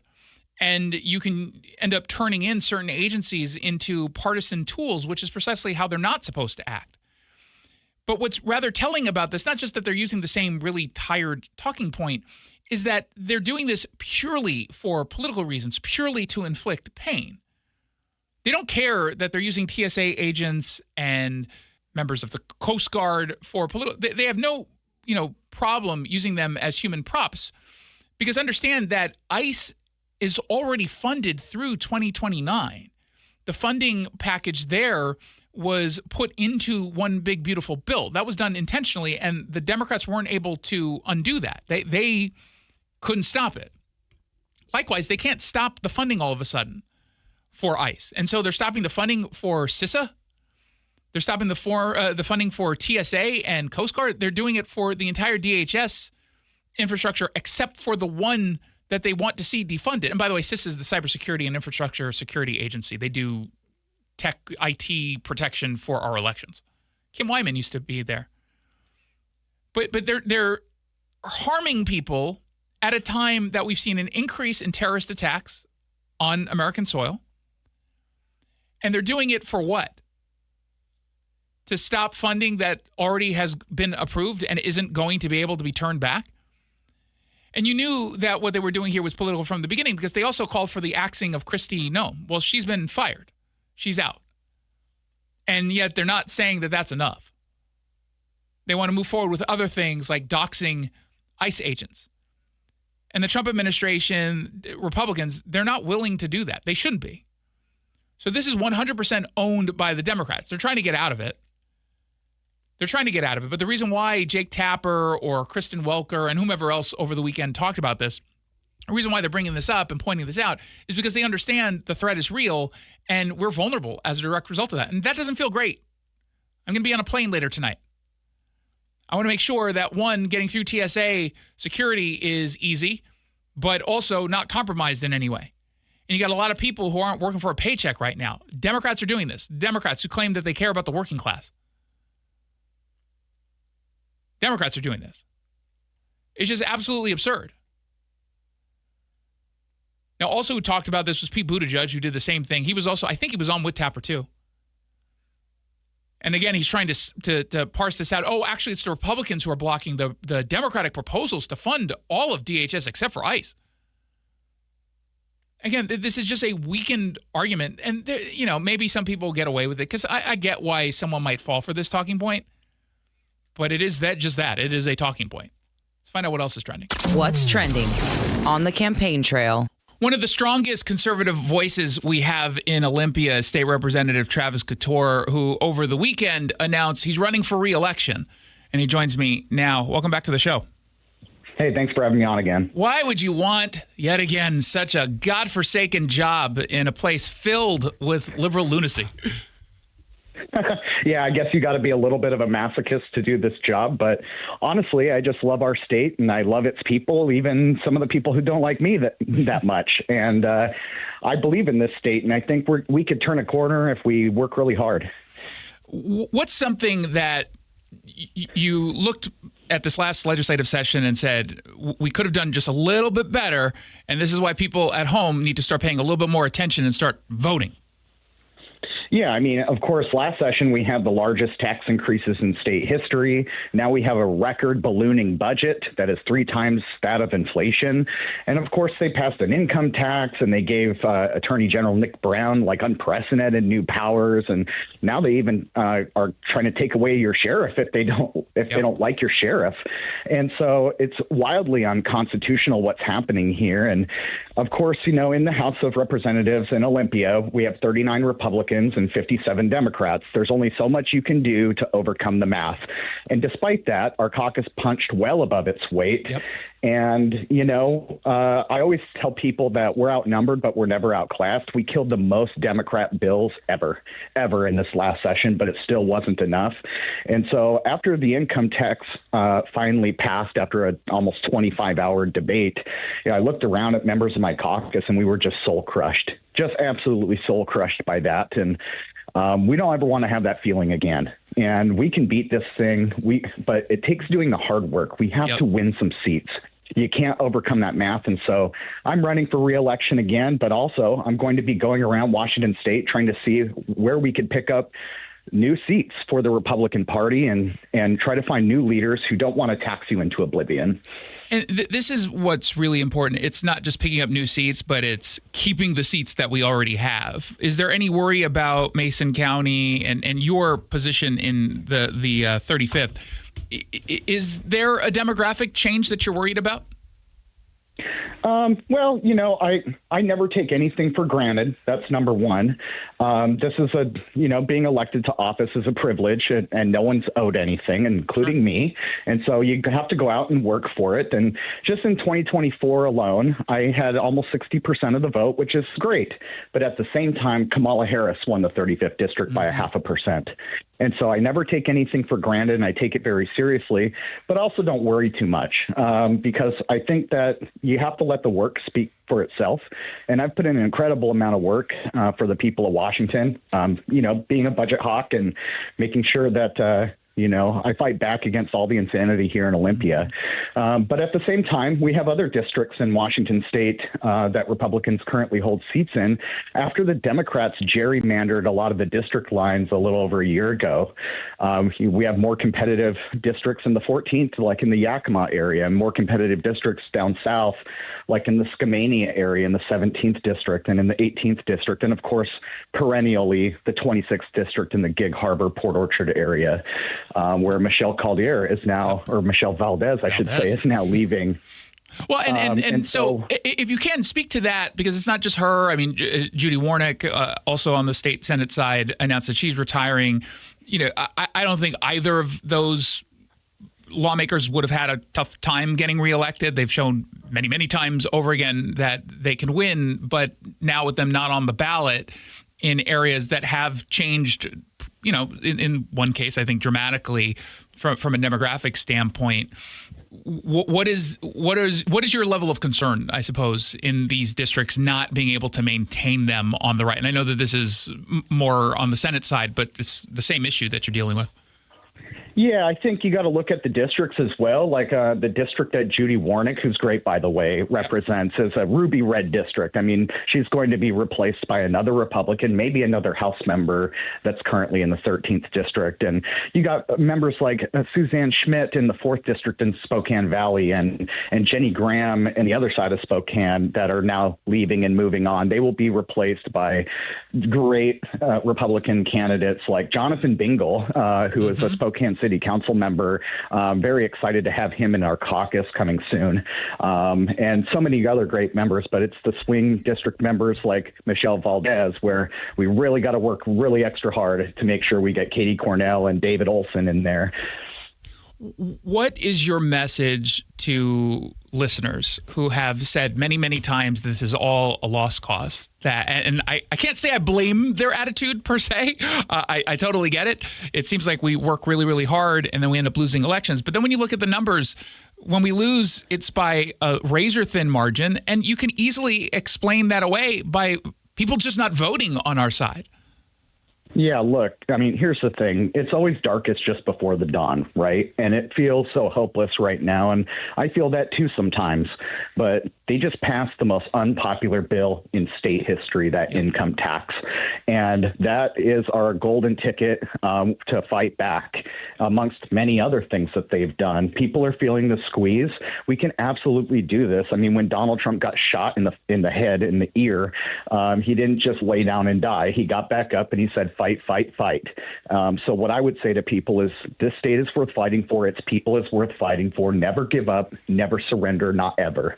And you go and you fight for it and you go use the tools that we've been given. And hey, you know, there's no magic wand. There's no magic solution. There's no silver bullet. You just got to do the hard work. You got to roll up your sleeves and get it done. And that's what I'm committed to do until November, where, by the way, we will also have on the ballot a parents' rights initiative and also a Protect Girls Sports initiative. I mean, and potentially even an income tax initiative. So we'll see how that all turns out. But if that all comes to fruition, the stars are aligning for conservatives in Washington. And we have to be a big tent party. We have to get moderates. We have to get people in the suburbs, especially women, on our side on a lot of different issues. And they agree with us on the issues. We just need to be able to get them to trust us and vote for us. And I think that tide is turning. I hear about it every single day. That last piece is so important because when you look at the actual issues, take away Republican versus Democrat, we end up losing that usually statewide just because we're deeply blue. But when people just judge the issues or the candidates without party identification, we win that 9.5 times out of 10. Yeah, absolutely we do. They agree with us on crime, they agree with us on taxes and spending, and they agree with us on a whole host of very important issues. But sadly, a lot of people look at the letter after your name on the ballot. We got to get past that. We got to push past the national politics as well. And I think that with the income tax and the largest tax increases in state history and so many other things, people tend to vote from their bellies. And when they're hungry, or when they're having a hard time with their family budgets, they will make different decisions. And I've heard so many times, thousands of times, over the course of just the last couple months of people who always voted Democrat and are saying enough is enough. I'm voting Republican, even if I don't agree with them 100% of the time. We can't have more of the 40-year one-party rule in this state anymore. And I think that's what people are waking up to. And we could do a whole lot better. We can, but we got to make sure that we defend the seats that are up for re-election. Yours is going to be one of them in the 35th district. This is Mason County, but you represent Allen. We've been talking with State Representative Travis Couture. His website, traviscouture.com, Couture. Make sure you are doing what you can to get out the word. For those of you who don't live in the area, that's okay. You can talk to your friends and family members who live in his district. Make sure you can also, if you can, donate over at traviscouture.com, Couture. Travis, thank you so much for stopping by. Hey, thanks, Jason. You're listening to the Jason Rantz Show on this Monday afternoon. When we come back, we're going to dive into the big local and a crazy story out of Squim. Also, don't forget SeattleRed.com for news and opinion without any of the left-wing spin. We are having a killer month. I want to have an even bigger month. Yeah, go to SeattleRed.com. You're listening to the Jason Rantz Show. The liberal left spin machine lives on the left-wing media outlets. You know the ones. I think that if they're going to haul the Clintons in to testify, then they should haul Trump as well. That's also where you can find Jason Rantz. So you say that Donald Trump committed a crime? No, I'm not saying that Donald Trump committed a crime. Defending our conservative values. Is it possible they didn't find anything and that's the reason why they didn't bring it up? The same way he does every day, 3 to 7 on Seattle Red. Our local tax expert and advocate, Greg Nunn, understands the pressure that comes from owing money to the IRS. Don't let that pressure build. Call None Better Tax Resolution. From stress to success with IRS Solutions.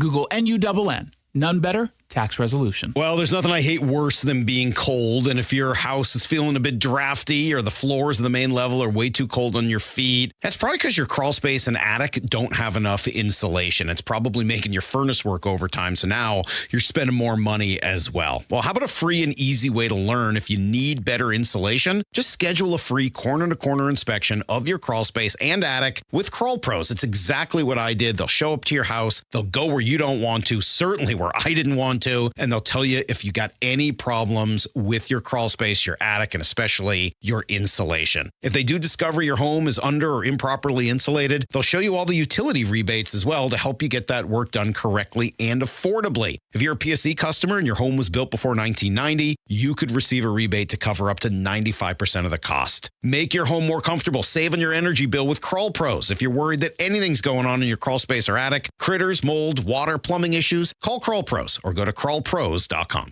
Jackson Hewitt has a great tax prep deal, $149 or less. Missing out is like ignoring the check engine light in your car. You'll regret it. Seriously, the price is only $149 or less, no matter how complicated, so don't wait. Like when you get a password expires today alert or you're shopping online and there's only one item left. It's like your taxes are in the cart, just complete the purchase. Hurry, this deal for $149 or less is like your phone at 1%. It's about to power down. Limited time offer for new clients on federal returns. Participating locations only. Terms at jacksonhewitt.com/149. Snapshot from Progressive wasn't created for just anybody. Oh no, we made it for you. Smooth accelerators. When that light turns green, you're off. Like a warm knife through firm butter. Going from 0 to the speed limit in an appropriate amount of time. Sure, your car has horsepower, but your horses prance around as silky smooth as your right foot. Fancy Prancerton. With Snapshot, safe drivers like you get personalized rates based on your driving habits. Sign up today at Progressive.com. Progressive Casualty Insurance Company and Affiliates. Snapshot not available in California or from all agents. You know, retirement is supposed to be a time of rest and relaxation. But every week I get calls from seniors who are stressed out because their cost of living keeps going up. They love their home and they want to stay in it, but they're struggling with rising property taxes, monthly bills, and monthly mortgage payments if they have one. Hi, I'm Steve Teitler, owner of Best Mortgage, a local family-owned company. I specialize in the reverse mortgage, which allows seniors to tap into your home equity for tax-free cash to pay off your mortgage, pay off debts, and maybe put some extra money in the bank. A reverse mortgage is a great option for some people, but it's not right for everyone. So give me a call and you'll talk directly to me in person or over the phone for honest advice you can trust. Search for Best Mortgage on the web or call us at 425-649-6000. You'll talk to me, not an AI robot.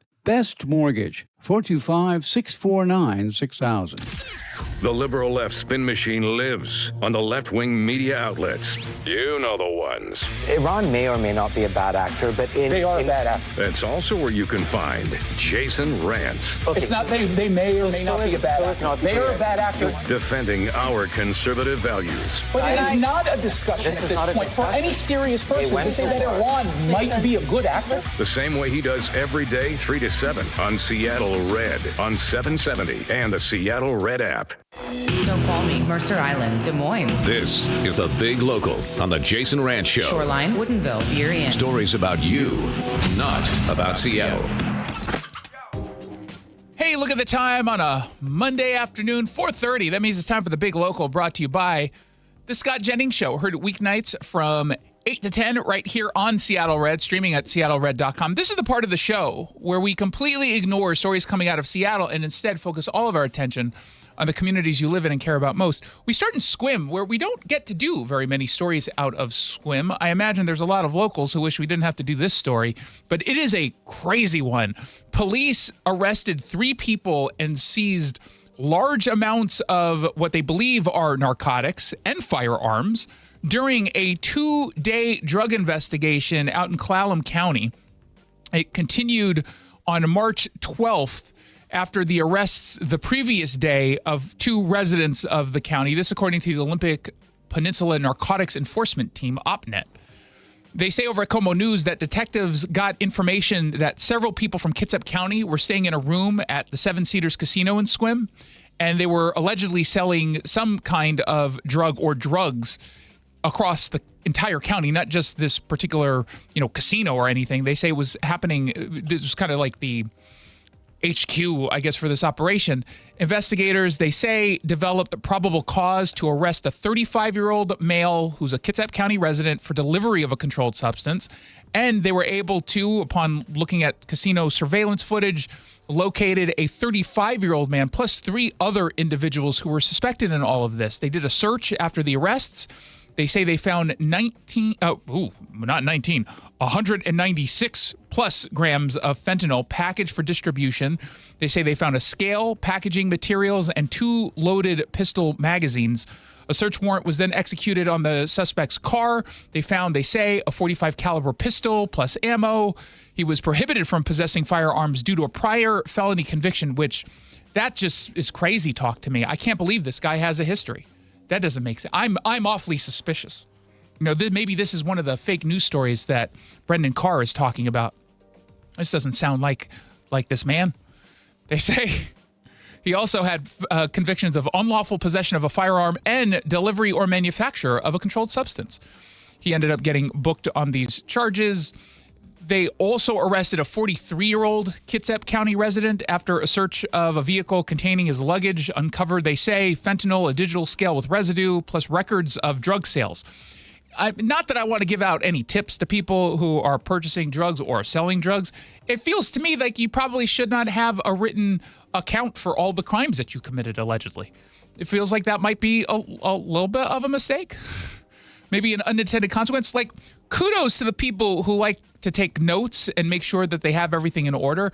I'm constantly telling Jackson, hey, why don't you take notes of what I'm telling you? He's like, no, I'll remember. And then he never remembers anything. No, I'll remember this time, I swear. And then he forgets. And then we're at the point where I forget about what he forgot about. And then we're just a big mess. So on the one hand, you could learn, Jackson, something from these alleged drug dealers. But also that just seems rather silly to put that all in, to put it all in writing. And if you're going to put it all in writing, maybe separate it out from all the other, alleged evidence of your alleged crimes. Dear God. They also found on this person a 9mm pistol and a bolt-action shotgun, which I will say is a very intimidating-looking gun. They said he was also prohibited from possessing firearms because of prior felony convictions. Shocker. They also say they arrested a 41-year-old Key Peninsula woman after she was allegedly found carrying a 9mm pistol without a concealed weapon permit. A 4th woman was detained, questioned, but then ultimately released. Now, again, this went across 2 different days of this investigation, and all in, they found nearly 262 grams of suspected fentanyl. They say suspected because they have to put it through a drug test to confirm, but it appears that's what it was. 515 plus grams of meth, a little over 30 grams of cocaine, 147 Suboxone strips, multiple firearms, scales, packaging materials, and a little under $19,000 in cash. All three are being held on $250,000 of bail. You know, this is kudos to the investigators for finding this out and getting these drugs off the streets, because that's a lot of drugs that will kill a whole lot of people, like a lot. And we have to stop pretending that these kinds of stories aren't happening all the time, and an indication that people still in Washington State think that they're going to get away with this kind of alleged action. Again, I understand it takes a long time. It's very difficult to put toothpaste back in a toothpaste container. I almost fumbled that. I get it, right? Like, it's going to take some time before people truly understand that the culture of lawlessness and the drug criminalization is not okay anymore here. Maybe it's okay in Seattle or Tacoma, maybe Spokane, but Sequim, yeah, they don't mess around in Clallam County, thankfully. Meanwhile, nearby, Olympia is doing what progressive cities always seem to do when they run out of real problems to solve. They invent new civil rights causes, all for, I think you could justify this, call this lifestyle politics. Oregon Public Broadcasting, of all places, had a story about the city of Olympia becoming the first city in the state to move explicit protections for polyamorous people. They added, quote, diverse family and relationship structures to its anti-discrimination law. We previously reported on this when they were discussing it, when they were debating it. And one of the polyamorous groups, or a spokesperson for the group, yelled at me on Twitter because he didn't like what I was saying. But I was right. This is absurd. They're now amending their housing code to cover discrimination tied to family structure or consensual relationships. Presumably legal consensual relationships. Now, the part about all of this that should bother us normal people, this isn't being sold as some sort of fringe activism. It's being packaged as if it's about basic fairness, the whole just live and let live philosophy. Don't worry, they tell us. It's just a little definition. It doesn't mean anything. It doesn't cost anything. That's what activists always say right before they turn a private choice into a protected class, and then they dare you to object so they can sue you and then claim to be even bigger victims than they already claim to be. Just know that when you create legal protections around polyamory, which is a choice that people are making, a choice that loose moral people would be making, perhaps, you're not ending the conversation. They understand it, that they're starting the conversation, because advocates are already talking about plural domestic partnerships as a next step. They want city by city laws to get pushed until Olympia lawmakers just offer statewide protection. So they start in Olympia, where obviously it's a city that is independently governed, but it's, you know, the host of our state capitol building, right? The legislature is there. They're going to know about this, and there's going to be a lot of pressure for this to spread. It's not going to stay in Olympia. That it started Olympia, I suppose, is not that big of a shock. I mean, Olympia has become insanely left-wing, like insane. But it will get to the city we don't talk about in this segment, and eventually it'll get all around the state. And, you know, the normal people out in Sequim or Yelm or, you know, most of Whatcom County, maybe not Bremer, like, they'll say, no, get out of here. They'll laugh you out of the room. But the Seattles and Tacomas, Everett, Spokanes, they might say yes. Vancouver might say yes. And that's going to force pressure at the state level to formalize this across the board. Once you create it, you can't just easily take it back. Just know that this is happening despite actual problems in Olympia needing some level of addressing. But, you know, I guess people don't really care all too much about the crime and the homelessness there anymore. This is about more than that. Finally, in Quilcene, a house cat wandered into a stranger's home. That's not abnormal until you realize that this was a cat that had just been shot. The calico cat is named Penny, is now recovering at Center Valley Animal Rescue after being discovered on Tuesday of last week at Port Hadlock. The animal arrived emaciated, suffering from severe injuries. And initially, veterinarians were all like, we think this cat might have gotten hit by a car. But then they got x-rays and they found something that was pretty disgusting. The cat had been shot in the head. Sarah is the director of Center Valley Animal Rescue. She spoke with King 5. You can see those light-colored little white specks in there, and that's the little shrapnel, really apparent that this was a gunshot wound. You can see this is her bullet entry wound up here. There's just no excuse for shooting a cat. It's just cruel. It's, of course, cruel. It's disturbing beyond belief. The bullet broke Penny's jaw, severed her tongue, and part of the reason why she was emaciated was because she's not able to eat on her own at this point. Now, hopefully, she will get the kind of treatment and reconstruction surgery to the extent you do that on cats where she can eat on her own. But right now she's being placed on a feeding tube and she's beginning intensive treatment. This is not the only case of animal cruelty recently that we've seen in this area. Sarah Penhaligon, again, the director at this animal rescue, told King 5 that less than a month ago, there was another incident, but this time it was with a seal. Both of these animals had been shot a while before they were found and had horrible infections going on. Yeah, we really want to figure out who's doing this in our community. They have a $500 reward being offered for information leading to an arrest of whoever shot the cat. And by the way, that's according to King 5. That I appreciate. I don't like the whole, we'll give you $500 if we arrest and convict. No, I have no control over the conviction, but I might have control over you capturing the person. And that, I think, is reasonable to get a $500 award for. Or reward? Oh, reward. Disturbing. I'm not a cat person, but this is the kind of animal cruelty story that just makes me sick to my stomach. What the hell is wrong with people? Seriously, what is wrong with people? They don't even have an owner. Apparently, Penny was microchipped, but they haven't been able to contact the owners yet. And I don't know what that suggests. Maybe they just can't get a hold of the owners right now, or, these are these are people who just abandoned the cat and, then it was shot by. So I don't know. But these stories are just so egregious, so disturbing, and I hate them. I hope they find whomever's responsible or the people responsible. And if that happens, we will be there to call them out. 1-800-465-8770 for your text. 1-800-465-8770. When we come back, our system is down, so you can't vote. So we'll tell you about a CEO that just announced he's leaving the state of Washington. He's headed to Wyoming. We'll tell you why. It's going to come maybe a little bit of a shock because this is not directly tied to the income tax. It plays a role.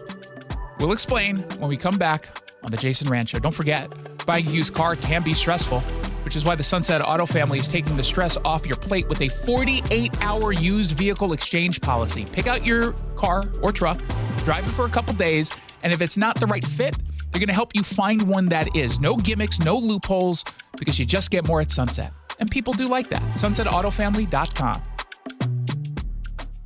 Get in the zone, AutoZone. John always listens to his truck.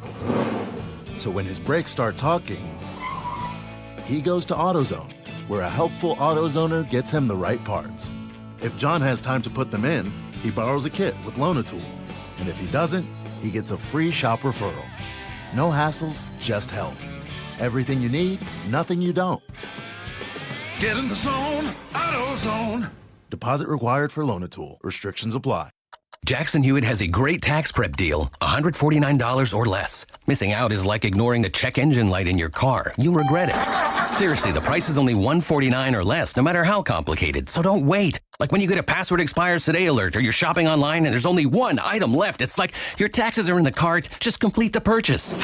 Hurry! This deal for $149 or less is like your phone at 1%. It's about to power down. Limited time offer for new clients on federal returns. Participating locations only. Terms at jacksonhewitt.com/149. Spring is right around the corner, but the perfect time to start your outdoor project is right now. Natural Design Landscaping has been serving Seattle and the East Side for nearly 30 years. They design, build, and maintain stunning outdoor spaces, from full makeovers to weekly maintenance. Beat the spring rush and get your yard project started today. Mention Seattle Red and get 10% off your first service. Visit naturaldesignlandscape.com to schedule your consultation. solution. Natural Design Landscaping. Let's build something wonderful together. John Curley here. Did you know a new heat pump is a smart choice for total home comfort? That's right. One heat pump does the work of a furnace and air conditioner. And if your system's over 12 years old, it's on borrowed time, and it could be costing you up to 20% more than today's ultra-efficient models. Get heating and cooling for the price of AC. Visit HomeComfortAlliance.com for heating, cooling, plumbing, and electrical. Call the comfort people. Home Comfort Alliance. HomeComfortAlliance.com.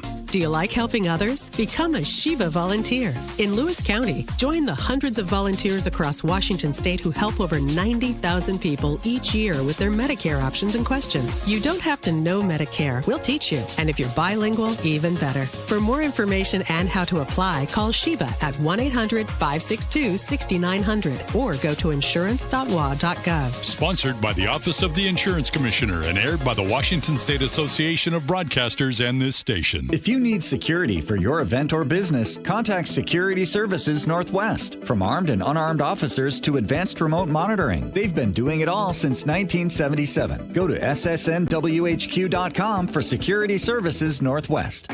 Hey, this is Pete from Home Matters. Tune in this weekend when we'll talk with local business owners about everything in and around your home. Join us on Saturdays from 2 to 3 right here on Seattle Red, or listen to the podcast on mynorthwest.com. The liberal left spin machine lives on the left-wing media outlets. You know the ones. Iran may or may not be a bad actor, but they are a bad actor. That's also where you can find Jason Rantz. Okay, it's not they may or may not be a bad actor. They are a bad actor. Defending our conservative values. But it is not a discussion at this point for any serious person to say that Iran might be a good actor. The same way he does every day, 3 to 7 on Seattle Red on 770 and the Seattle Red app. You pick the topic on the Jason Rantz Show. Indeed, you normally do, but this time, because our system is down. Ahead of me, headed to New York. I'll be on CNN tomorrow night and Wednesday night from 7 to 8 local time, Pacific time, debating liberals and getting yelled at by liberals. So that'll be fun. I will be broadcasting tomorrow through Wednesday from the New York studios, just as an FYI. I hope that that's fine with everyone. I haven't heard anyone complaining about anything of me traveling so much since I'm actually doing the radio show. Other than Jackson. Jackson gets all upset every single time I travel. He's like, but it's not fun that I can't see you directly when you're hosting the show. And I say, you know what? Not all heroes wear capes. You're a hero, my friend. I appreciate that, but I think you're going to be able to get through it together. He cries a little bit, and then we move on. Anyway, Mark Barros spent about 40 years living in Washington State. Loved it here. But then he said, the math doesn't work anymore. And he decided to leave. He's also taking his business with him. So he's the CEO of a business based in, I think it's in Pioneer Square, called Moment. It is a mobile photography company known for camera lenses, filters, camera bags, things like that. So on the technical side of things for photographers and videographers. But he announced on X, I think it was on Friday, that he is taking the company to Wyoming. And you could look at this and say, this is a pointed data point in a growing pile of data points about how far this state is falling and how much further we have to go. So we obviously have the unconstitutional 9.9% income tax that was passed on earners above $1 million. That's going to be expanded to everyone. Don't you worry about that. It's clearly unconstitutional. They did it anyway. Okay, fine. Fair enough. But that's not actually what drove him out of the state as a business owner. In fact, he says personally, he's not even impacted directly by the state income tax. It's not that. He said, when you add up all the costs to run a business in Washington, we can't afford it. You can build a remote team and reopen in Wyoming, which is precisely what it is he did. He wrote, after 40 years born and raised, I left Washington. Moment is leaving this month as well. I'm not even a millionaire affected by this tax, but when you add up all the costs to run a business in Washington, we can't afford it. You can build a remote team and reopen in Washington, removing all of these costs. And he goes through all of these different costs. And again, keep in mind, this is not some small business that just popped up yesterday and didn't quite understand what it was to operate in the state of Washington. They've been doing this since 2014. So over a decade, they've been here locally as this company. And they said, we just can't do this anymore. We're not insulated by scale the way some other larger businesses can be. We're a small business, and this is hard for us. You say you want to protect us, but you're not. You're not. And he's calling out a specific law that we talked about last year.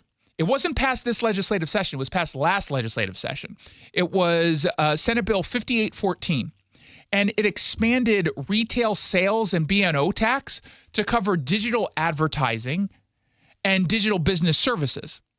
And it hits businesses that are incorporated in Washington state with a 10% sales tax on those digital purchases, regardless of where employees are located or where the ads run.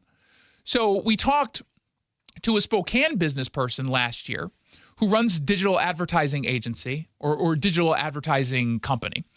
And he points out it could be some company that hires him from Frankfurt, Germany. And they say, hey, Spokane-based company, or just really Washington-based digital ad company, I need you to run Facebook ads. And they say, okay, great, we're going to charge you whatever the fee is. But now they're hit with a 10% tax on that, even if the ads aren't running in Washington. They're running in Frankfurt, Germany. That's how this tax would work. And so he writes, what pushed us out was the recent change to sales and use tax. It used to be you paid this tax on physical things you bought for your business, similar to a sales tax. Now you pay it on 100% of the items you buy. Think Shopify, AWS, Google. Even if your team is remote and you will pay 10% sales tax on 100% of these purchases, no matter where people are located. But the real kicker was they expanded this law to be a tax that applies to all digital advertising. Run Facebook ads in Germany, you pay Washington state a 10% tax. Overnight, that's a $200,000 a year tax that didn't exist last year. Again, not even based in where your ads run or where your team is. Incorporated in Washington state, you will pay this tax. Again, that doesn't make any sense. It doesn't make any sense. And for some, I remember talking to that Spokane business owner who said he might just move over to Coeur d'Alene, live in Idaho, which is, close enough to his home in Spokane. He can just commute and be incorporated there. And now this is a company, Moment, that's saying, yeah, we're not going to Idaho. We're going to Wyoming. We're done with this. They're going to a place that's friendlier. And, we talked last week, I think it was maybe a week and a half ago, those Snohomish County small businesses put out a joint letter to Democrats in Olympia saying, you're killing us here. You're going to kill us. That was specific to the income tax. But the reality is we know that this is going to add up. Later on in the show, next hour, 5:30, we're going to be talking with Zach Abraham. He is the owner, or he's the CIO and principal over at Bulwark Capital Management. And he manages a lot of money. I think like a little bit over $1 billion. And he's saying, I'm done. I'm not doing this anymore. They took all of our trust that we had in them. They ruined it with this income tax. We don't think it's going to stop. And he's leaving. He's leaving the state. And he'll talk a little bit to us about his decision, not just for himself and his family, but the decision that others are making in the same space. I mean, he is on the board of a tech company based in Woodinville. And they just had a meeting last week, and he told me that they all said exactly the same thing. They're leaving. And he doesn't think that this is some sort of bluff.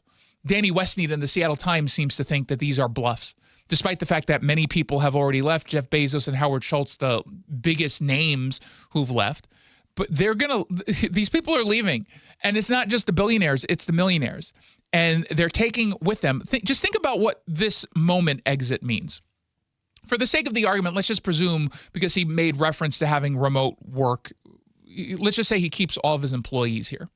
This is a guy, a CEO, he's taking his own income elsewhere, but he's likely going to stop buying everything that he gets from Washington, the moment he sets up shop completely in Wyoming. He's going to also want to support his Wyoming business partners now. or community partners in business.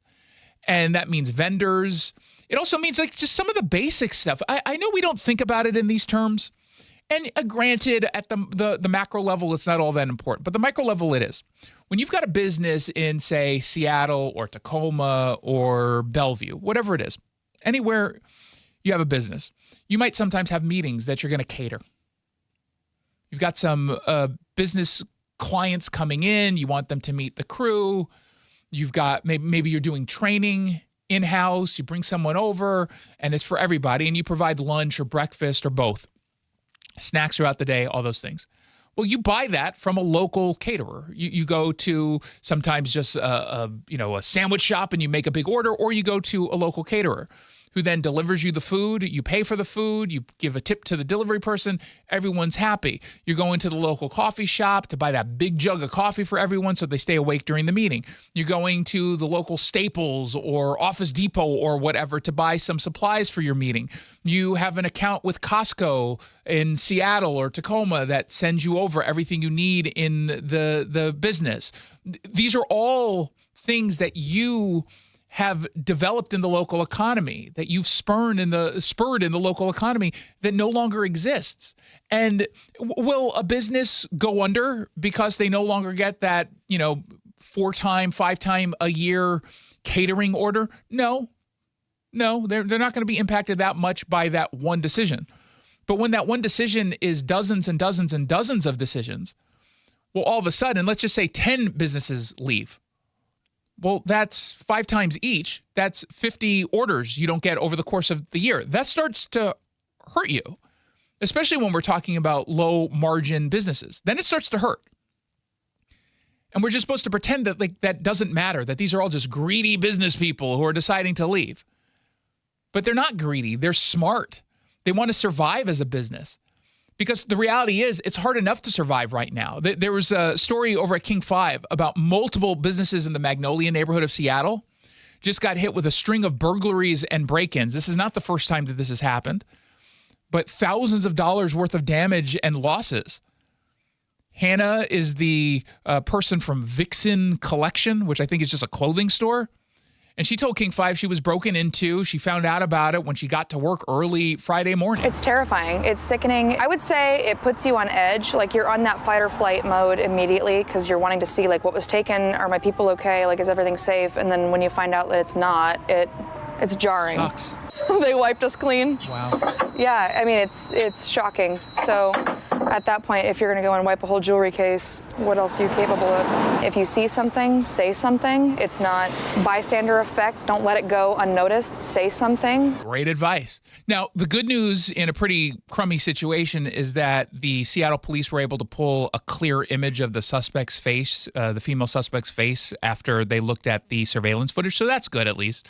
They say that witnesses saw a white van in the area around the time of and after the break-in. So they're thinking that there could be potentially a connection. And, this is another one of those businesses, thank God, that the management understands. They put out a statement to King 5 saying, the city council has hamstrung the police department, making it unable for us to enforce even basic crimes. Anytime, given day or night, they can steal without any consequences. That is a statement that is aggressive, rightfully so, that has unlikely to have come out 5-6 years ago. Now they're feeling comfortable. Maybe they specifically were always comfortable, but a lot of businesses were not comfortable saying anything. They didn't want to get attacked by the activists in the community. Kudos to them for speaking up about this and telling the truth about what's going on. I feel awful for them. 1-800-465-8770 if you want to send me a text. 1-800-465-8770. You're listening to The Jason Rantz Show on Seattle Red, online at seattlered.com. Insulation rebates from PSE are at historic highs. American Crawl Space and Pest Services gave over $3 million in PSE insulation rebates last year, more than any contractor in Washington. Homeowners, business owners, and PSE trust American Crawl Space and Pest Services. Was your home built before 1990? Visit AmericanCrawl.com to see how much you can save on replacing your insulation. American Crawl, the heroes you call. Hey, it's Jason Rantz. Sunset Ford's been telling you the truth about pricing for years. All Ford dealers pay exactly the same from the factory to the penny. No secret deals, no hidden discounts. Nobody gets a better price. That's a fact. So how can some dealers like Sunset Ford actually sell for less? Well, it's simple economics. Dealers with lower overhead can offer lower prices. Think about it. Dealerships in Seattle or Bellevue, Tacoma, they've got massive buildings, big payrolls, sky-high rent. That's a lot of cost to cover before they ever even sell you a car or truck. But Sunset Ford's in Sumner. Smaller town, lower cost, same Fords. That's how you save. And with warranty protection for life and oil changes for life on every qualifying vehicle, Sunset gives you more than anyone else. No Ford dealer anywhere can get you a new Ford for less than Sunset Ford of Sumner. You just get more at Sunset Ford. And people do like that. Online at sunsetautofamily.com. It's John Curley. If you're having joint pain, this will interest you. This Thursday night at 6, Dr. Mark Wagner, MD, is having a free live webinar to talk about stem cell therapy. I'm really looking forward to this live webinar to educate on how using your own stem cells can be an extremely successful method to help regenerate native tissue in rotator cuffs, meniscus tears, and reduce pain in osteoarthritic joints. What joints have you seen really good success with? Shoulders, elbows, hips, knees, even wrists and ankles. And in this live webinar, we'll tell you all about the procedure, how simple and safe it is using your own stem cells, and how we determine if you're a candidate. Learn about stem cell therapy with Dr. Mark Wagner, MD, one of the most experienced in the country with over 20,000 stem cell procedures. Go pain-free in 2026. Join his free live stem cell webinar this Thursday night at 6. Register at drmarkwagnermd.com. That's drmarkwagnermd.com. Seattle Red on 770 KTTH Seattle, 97.3 KIRO-FM, HD3 Tacoma, Seattle, 94.5 K233 DT Eastlake, 33 BU Seattle. It's no longer a bully. I'm Lisa Lacera, Fox News. Those words from President Trump 3 weeks into attacks on Iran from the U.S. and Israel. And he says U.S. intelligence was surprised at Iran's response. President Trump says he was not briefed about the potential of Iran retaliating against regional neighbors like Qatar, the UAE, and Kuwait. All these countries are getting hit. There was no expert that would say that was going to happen. It's not a question of like, gee, should you have known? And if we did know, big deal. I mean, we have to do what we have to do. The president also says the U.S. has decimated much of Iran's ability to launch attacks, including targeting its Navy, Air Force, and ballistic missiles. Asked if that meant the war could end within days, President Trump replied, it's likely to be wrapped up soon. Fox's Jared Halpern at the White House. House Democratic leader Hakeem Jeffries continues to slam the administration's actions against Iran. They failed to prepare for Iran's actions in the Strait of Hormuz. They failed to prepare as it relates to the fact that thousands of Americans were stranded for days, if not weeks, in the Middle East with no plan by the State Department to evacuate American citizens. And Jeffrey says the administration has not explained why we are striking Iran. An Afghan government spokesman says the number of dead from an airstrike by Pakistan on a hospital in the capital of Kabul that's treating drug users has risen to 400.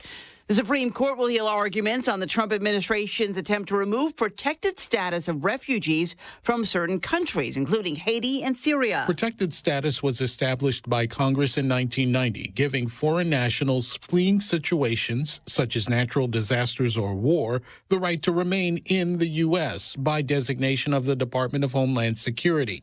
DHS Secretary Kristi Noem signaled an end to that in Haiti's case last year. Fox's Gernal Scott, America's listening to Fox News. I move mountains for a living. Literally. That means I don't carry hand lotion, and when it comes to serious heartburn, I don't mess around with anything but Rolaids. Rolaids' dual-active formula has calcium carbonate and magnesium hydroxide that relieves heartburn fast. Yeah, you heard right. 2 actives for that powerful relief. And the best part? The roll fits right here in my pocket, so I can get back to moving mountains. Rolade spells powerful relief. Read each label. Use as directed. Keep out of reach of children. Hear that? That's Mike. He took ZQL Pure Z's, so now he's sleeping soundly on a Sunday night. ZQL Pure Z's are fast-acting melatonin gummies with a complementary botanical blend to help Mike get the sleep he needs to wake up refreshed and ready to conquer Monday. Let's do this Monday. ZzzQuil Pure Z's, just for sleep. Really great sleep. These statements have not been evaluated by the Food and Drug Administration. These products are not intended to diagnose, treat, cure, or prevent any disease. Use as directed. Coach! The yellow light! God, I'm walking here! I'm walking!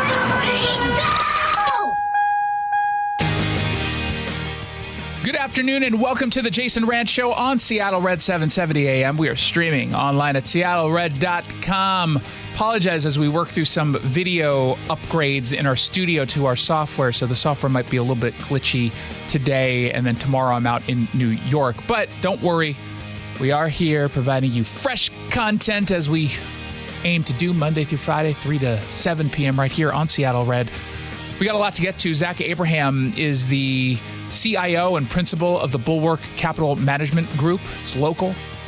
He's responsible for a whole lot of money and pays a whole lot of taxes, and he's saying bye to the state of Washington because of the income tax. He'll explain all of his reasoning and what this is going to mean for our local economy at 5:30. But before that, the NBA might deliver not just a basketball team to Seattle, but at least temporarily, some homeless sweeps. That's what's trending. What's trending? The sports ball. According to ESPN, the NBA is moving closer to expansion in Las Vegas and Seattle. There's going to be a vote next week that will take place at the Board of Governors meeting, and it's to start to explore adding expansion teams exclusively to those two markets with a target start date for 2028 to the 2029 season, which isn't very far away. That is 2 years away, and that's awesome. And the report from Shams Charania says that there's momentum for stakeholders to approve what they think will be bids in the $7 to $10 billion range per team. So that's obviously really, really great. They said the league source, Percomo, said the number did not come from the NBA offices and there would be no timeline set for a final decision. But if history is any guide, the last time the NBA voted to expand to Charlotte in December of 2002, the franchise started in 2004. So again, they're putting a little bit of caveats out there to this news, but there's no reason to believe that Seattle or Las Vegas would be any different than those other markets, unless there's some, development in demanding a standalone stadium rather than using Virtue Signal Arena, formerly Key Arena in the Queen Anne neighborhood. I'm presuming that's what is going to happen, but who knows? Anything is possible, I suppose. This is obviously good news if you are a fan of basketball. Now, I'm even if you're not a fan of basketball, I'm not a fan of basketball, don't particularly care about basketball. However, I look at this and say, this is awesome news. I want to have another team here, a major team, even a little team I'll take because it's good for the local economy and we could use a boost in our local economy. You can't just have a reliance on the tech sector. You need to have other businesses that end up surviving and thriving. And one way to do that is to bring a whole bunch of fans from not even just across the state of Washington, but around the country to come here, enjoy the game, but then shop at our local retail spots. This is really great news overall. But there's an added benefit that the NBA would bring much more than just a basketball team to Seattle. The city might actually clean up downtown, not because residents demanded it, not because businesses begged for it, certainly not because families deserve a clean and safe downtown. It might just happen because the NBA is coming back or looking to come back, and, beggars can't be choosers, I suppose. I'll take that kind of pressure because that's what this is really a story about. This is a story about pressure. Political pressure, the kind of political pressure that the activist class has spent years avoiding in the city of Seattle until, of course, they can't deny it anymore, right? That's really what this is about.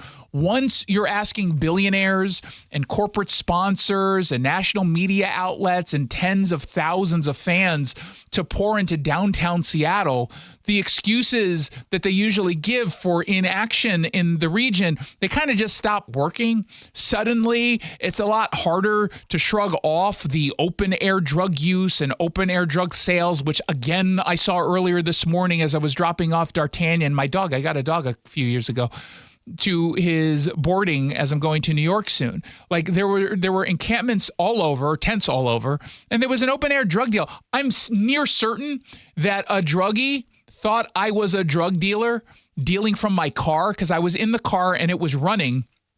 And I was plugging in my phone before I was leaving after I dropped off the dog. And I saw this guy make eye contact with me. And I'm almost certain he thought I was a drug dealer because that's usually where I parked is usually where I see the drug dealer park.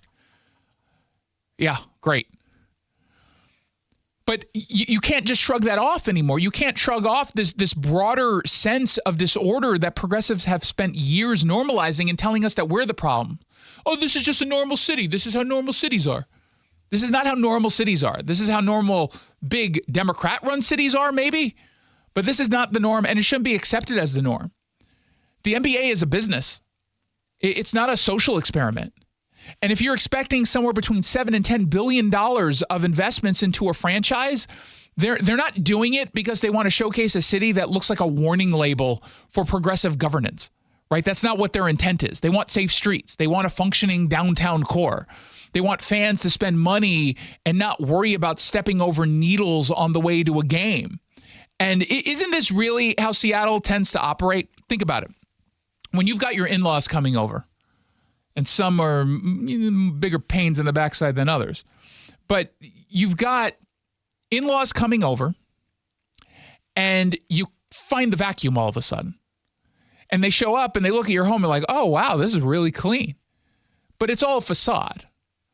It's clean in that moment because you made the choice to clean it up. You wanted to impress the in-laws. I imagine that that's going to happen here with the NBA. Again, it'll be short term, but beggars can't be choosers, and I will take short term. But remember when the MLB All-Star Week showed up to town? Boy, did they clean up downtown Seattle. They couldn't quite get the urine smell out of downtown Seattle, the kind so pungent you can taste it in the back of your throat. Weren't able to completely get rid of that, but it was clean. They just moved the homeless elsewhere, but at least it was clean. So we know that they can make this work. We can't pretend that the city of Seattle, or any city, frankly, is just completely powerless. They're not powerless, they're selective. And I think they'll be selective in cleaning up the city for a short period of time around all of this. And it could be a short period of time that ends up getting redone multiple times. Let's just say, I'm making this up, they vote next week to support expansion, whatever the timeline is, they give the green light. Well, they're going to have NBA down here. They're going to have big press events. They're going to have big press conferences. The mayor is going to be involved. All these people are going to be involved. They're going to clean up every single time you got one of those events. Now, the radius of the cleanup will depend, I suppose, but you can bet your dollar that 2028 season comes around, they're going to clean up this entire area. And that could be sustained for several weeks to maybe even several months. And if the NBA really is just one vote away, that might be the best news we've had in years, not just because of the Sonics coming back or a basketball team coming back, but because the threat of embarrassment might finally force city leaders to govern like it actually cares about what the city looks like. And that bothers me probably the most of all of this. You have all these people who claim their love of the city. Oh, they love this city. They were born and raised here, or anywhere in Washington. They love it. And they get mad at people like me and they tell me to move because I'm critical. But if you really loved your home, would you allow it to get so bad? I would think not. So do you really love Seattle, or do you love your ideological blindness or your ideological rigidity that keeps you hyper-focused on allowing this crap because you just want to make sure that your policy prescriptions are always in place? So spare me. Oh, I love it. No, you don't. You don't love anything. You know what I love, however? That every qualifying new and used vehicle comes with oil changes for life from the Sunset Auto family. You get up to 5 a year. You're going to save thousands of dollars over the lifetime of your vehicle. So when you're ready for your next car or truck, be sure to visit our friends at the Sunset Auto Family in Auburn or Sumner, online at sunsetautofamily.com. Let's find out what else is trending. What's trending? International. Ambassador Mike Waltz was on the Fox News Brian Kilmeade weekend show, One Nation, on Saturday night. And he said something that I think is really important to understand in the context of what's going on with Iran, in particular with the Strait of Hormuz, where you get a lot of oil traveling between. It is, under threat. It's been under control of Iran, less so now, but still under threat. And he made an important point that folks have to consider in the context, sure, there's no doubt that oil prices are going up. But listen to this. Russia has now lost its largest manufacturer and supplier of drones, the Shahed drones that have been so devastating. Oh, by the way, so have the Houthis, Hezbollah, Hamas, and everyone else. Russia's also lost a supplier of ballistic missiles. Because of our attacks on Iran. So that symbiotic relationship has to break. Special Envoy Witkoff has delivered a very tough message. And at the end of the day, this kind of axis of evil is going to be broken. Iran is no longer going to be a threat and no longer going to be a supplier to China and Russia. That last part is important. No longer a supplier to China in particular. When it comes to oil, a little bit different with Russia, but this is about China. About 80% of oil coming out of the Gulf through the Strait of Hormuz goes to Asia. And when he says that, when he's pointing that out, he's putting his finger on exactly why this choke point matters. 84%, I just looked it up, it's from the Energy Information Administration. This is a U.S. agency. Sounds like a fun time. They say about 84% of crude oil moving through Hormuz, the Strait of Hormuz in 2024 went to Asian markets. And, we're talking China is a big one. India, Japan, South Korea are also big destinations. And those matter. We'll talk about that in a second. I mean, specifically with India, it's why we allow them to take some Russian oil in the short term, because we don't want our partners to be harmed. But what this means when they're talking about the disruptions to the Strait of Hormuz, any serious disruption is not just like this Middle East story that's a little bit abstract. It hits the global oil market at a pressure point. And it is incredibly important for the transit of oil. But a lot of it, much of it, goes to China, our adversary. Yeah, Americans feel the pain of this issue because oil is priced in a global market. So even though the U.S. imports very, very, very little Persian Gulf oil directly through Hormuz, tighter global supply obviously pushes up the world crude oil prices, which can raise gasoline and energy costs from Washington to New York. There's no doubt about that. But the EIA, again, this Energy Information Administration, says we only imported about 0.5 million barrels per day of crude oil through Hormuz in 2024, which is equal to about 2% of our petroleum liquid consumption. But it still doesn't insulate us from the price spikes tied to all of this. But the strategic upside that we all have to consider is that this hits China harder than it hits us by tenfold. China is one of the top destination markets for oil moving through the Strait of Hormuz. So any disruption puts direct pressure on an adversary that is far more dependent on those flows than we are. And having them in all of this, yeah, they're going to provide to a degree some information to Iran that they can provide. But they also know what a losing battle might look like for Iran versus the U.S. And it hits them harder. And if it hits them harder, then they're willing to, accept. They're not going to really support Iran in the long term the way that they otherwise might. Because they don't want to be, they care more about themselves than they do about Iran. That will always be the case. That should be the case from China's perspective. But this is still a strategic upside for us. It doesn't mean that higher prices at the gas pump are painless. They're not. I filled up this weekend in Seattle, and I think the cost was $5.24 or $5.34. I can't remember. So that's a lot. This is not pain-free. But if a key global choke point becomes a bigger problem for China than for the United States, beyond the politics, that matters. because it means one of our great geopolitical rivals, our greatest geopolitical rival, more so than Russia, has more immediate exposure to the fallout than we do. And in a world where economic pressure is part of a national power strategy, that's obviously not bad news. Again, we might not like it. We might not like the pain at the pump in the short term. But again, this is good news for us. Their suffering is good strategically, is good for us strategically. Let's find out what else is trending. What's trending? The economy. While the price of oil is undoubtedly up, good news is that the price of eggs are incredibly down. Incredibly. Remember, for me, let's go back down memory lane for a moment. Remember when the media acted like the price of eggs was the moral test of the American economy? Where every carton at the grocery store was treated like a 5-alarm political emergency, and now that the Republicans are in charge and price of eggs are high, or they did the opposite, which was when Biden was president and eggs were expensive. Oh, it wasn't that big of a deal. But stop. Who even eats eggs? They're very inconsistent. And that inconsistency is showing up again, courtesy of a report from Fox 13, actually came from Fox Business this morning, that egg prices are down dramatically. But now that they're down dramatically, suddenly a lot of the same left-wing outlets don't seem all that interested.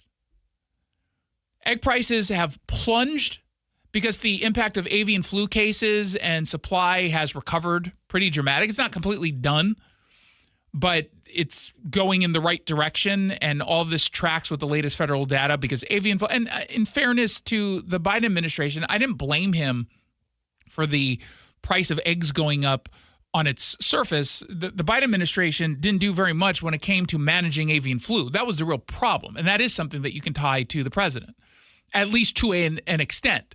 But again, it wasn't that big of a deal when left-wing media outlets were covering this story. But now that the USDA says egg production has increased, it's expected to keep recovering this year from last year. In fact, it's forecasting that prices will go down nearly 30% this year.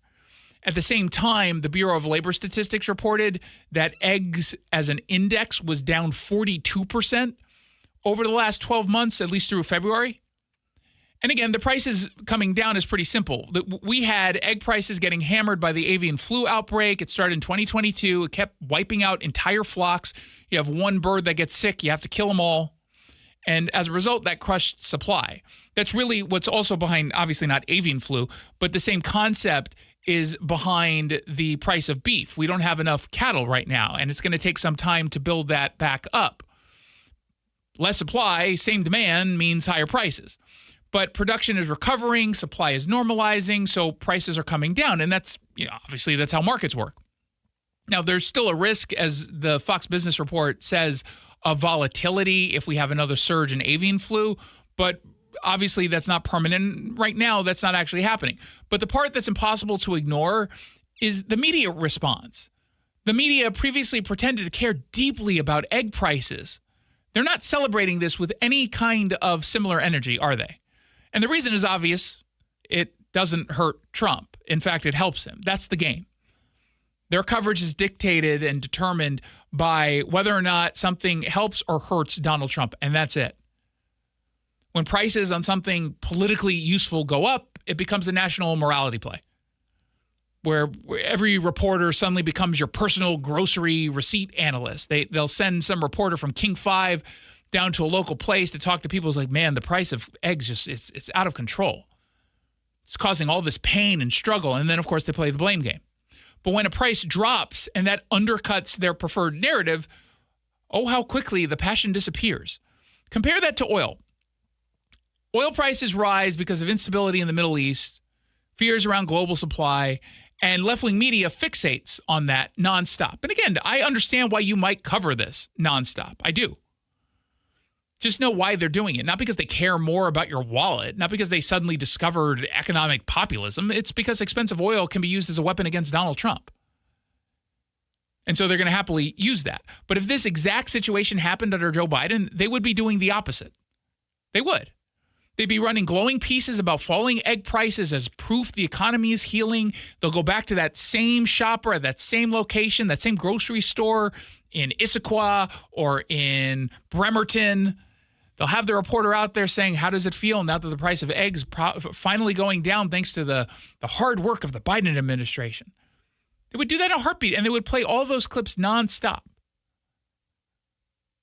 They'd be praising resilience. And at the exact same time, they would downplay oil being expensive. They would blame global events. They would frame it in a way that says, well, you know, global climate change really is an issue. We got to have fewer people driving anyway. And they would tell you not to politicize it. That's not journalism. It's like narrative management. On this show, we're just honest across the board. Oil is up, eggs are down. One is bad, one is good. That's how we do things. Egg prices are down. That is real. That matters. It's good news for people at home. It also proves that when the story cuts against the preferred anti-Trump script coming from left-wing media outlets, the media is supposed to supposed to have the concern for household costs up until that point. Yeah, all of a sudden they're getting really, really quiet. They cared when eggs could be turned into a talking point against Trump. But now that they're cheaper, they're moving on. Funny how that works, isn't it? Funny how that works. 1-800-465-8770 for your text messages. 1-800-465-8770. Don't forget to check out seattlered.com. Get news and opinion for the Pacific Northwest without any of the left-wing spin. It's a great website. We're doing some amazing work. I hope you'll check it out, seattlered.com. Are you an adult with uncontrolled moderate to severe Crohn's disease symptoms and still packing a backup bag of clothes? Just in case? Skyrizi Risankizumab Risa can help you take control of your Crohn's. Feel significant symptom relief, including less abdominal pain and fewer bowel movements at 4 weeks. Plus, Skyrizi is proven to help people achieve remission and visibly improve damage of the intestinal lining. Individual results may vary. Skyrizi is a prescription injection medicine. Don't use if allergic to Skyrizi. Serious allergic reactions, increased infections, or lower ability to fight them may occur. Before treatment, get checked for infections and tuberculosis. Tell your doctor about any flu-like symptoms or vaccines. Liver problems leading to hospitalization may occur when treated for Crohn's. Ready to take control of your Crohn's? Ask your doctor about Skyrizi, the #1 prescribed biologic in Crohn's disease. Control is everything to me. Learn more at skyrizi.com or call 1-866-SKYRIZI. Is your heating bill too high? That's an all-red emergency. Go to trustallred.com to discover how a new high-efficiency heat pump could cut your energy costs 10, 20, 30% or more. And with rebates and programs available, now is a great time to save big. So you'll be warm and snug in the winter and cool and comfy in the summer. Go to trustallred.com. That's trustallred.com today, because if it's all red, it's all right. Those of you interested in building your very own shop, horse arena, or farm equipment storage, Pac West Arenas will provide your engineering and a kit if needed. A kit includes step-by-step instructions, unlimited communication, and a one-time 4-hour site visit from an expert. If you also need engineering, Pac West Arenas will guarantee it in 10 business days. Consult an engineering and kit expert. Pac West Arenas, your one-stop shop for all your pole building needs. Go to pacwestarenas.com. We all hear the radio ads about the IRS. They tell you to be afraid, to be scared, and they try to frighten you into calling. I'm not here to do that. Tax Relief Advocates is different. TRA is here to tell you that if you owe money to the IRS, whether it's $5,000, $50,000, or $500,000, we have a solution. It doesn't matter if you're sitting in your car, at work, or with your kids. No matter where you are, call now. 800-575-8157. Don't lose hope. TRA can eliminate or reduce what you owe to the IRS. Generous programs are now available that can give you a fresh start. Our passion is taxes and helping individuals fix their IRS problems. We have over 1,000 5-star reviews on Google and an A+ with the Better Business Bureau. You don't need to be afraid of the IRS any longer. End your tax nightmare today by visiting us online at TRA.com or call 800-575-8157. That's 800-575-8157. Tax Relief Advocates, real solutions for real people. The stock market was on fire in 2025 due to AI and tech stocks. Now is the time to set a strategy for 2026. It's a good opportunity to lock in those gains and invest into a stable platform. With $8 trillion in cash sitting on the sidelines, investors are either scared or unsure where to go. Hi, I'm Scott Rireka, CEO of Legacy Group Capital in Bellevue. Legacy Group Capital develops local real estate, lends money, and shares the profits with our investors. Diversify with Legacy Group Capital. Invest into our Northwest Fund, which is currently delivering 9% on a fixed rate term. It's our flagship fund for 19 years with zero investor losses. And yes, we do accept IRAs. Find out why 1,300 local investors have invested over $350 million. Legacy Group Capital at legacyg.com. This is not investment advice. Investments available to accredited investors only. Details at legacyg.com. SeattleRed.com. Washington is a sanctuary state. Local. This was brought on by Democrats. Conservative. Democrats got all excited, high on their own supply. Bold. At least they can appreciate the president coming in with some type of help. Finally, a website dedicated to local news in Seattle and the Pacific Northwest without the liberal spin. This is going to be a major issue going forward. Make it the first site you read every day.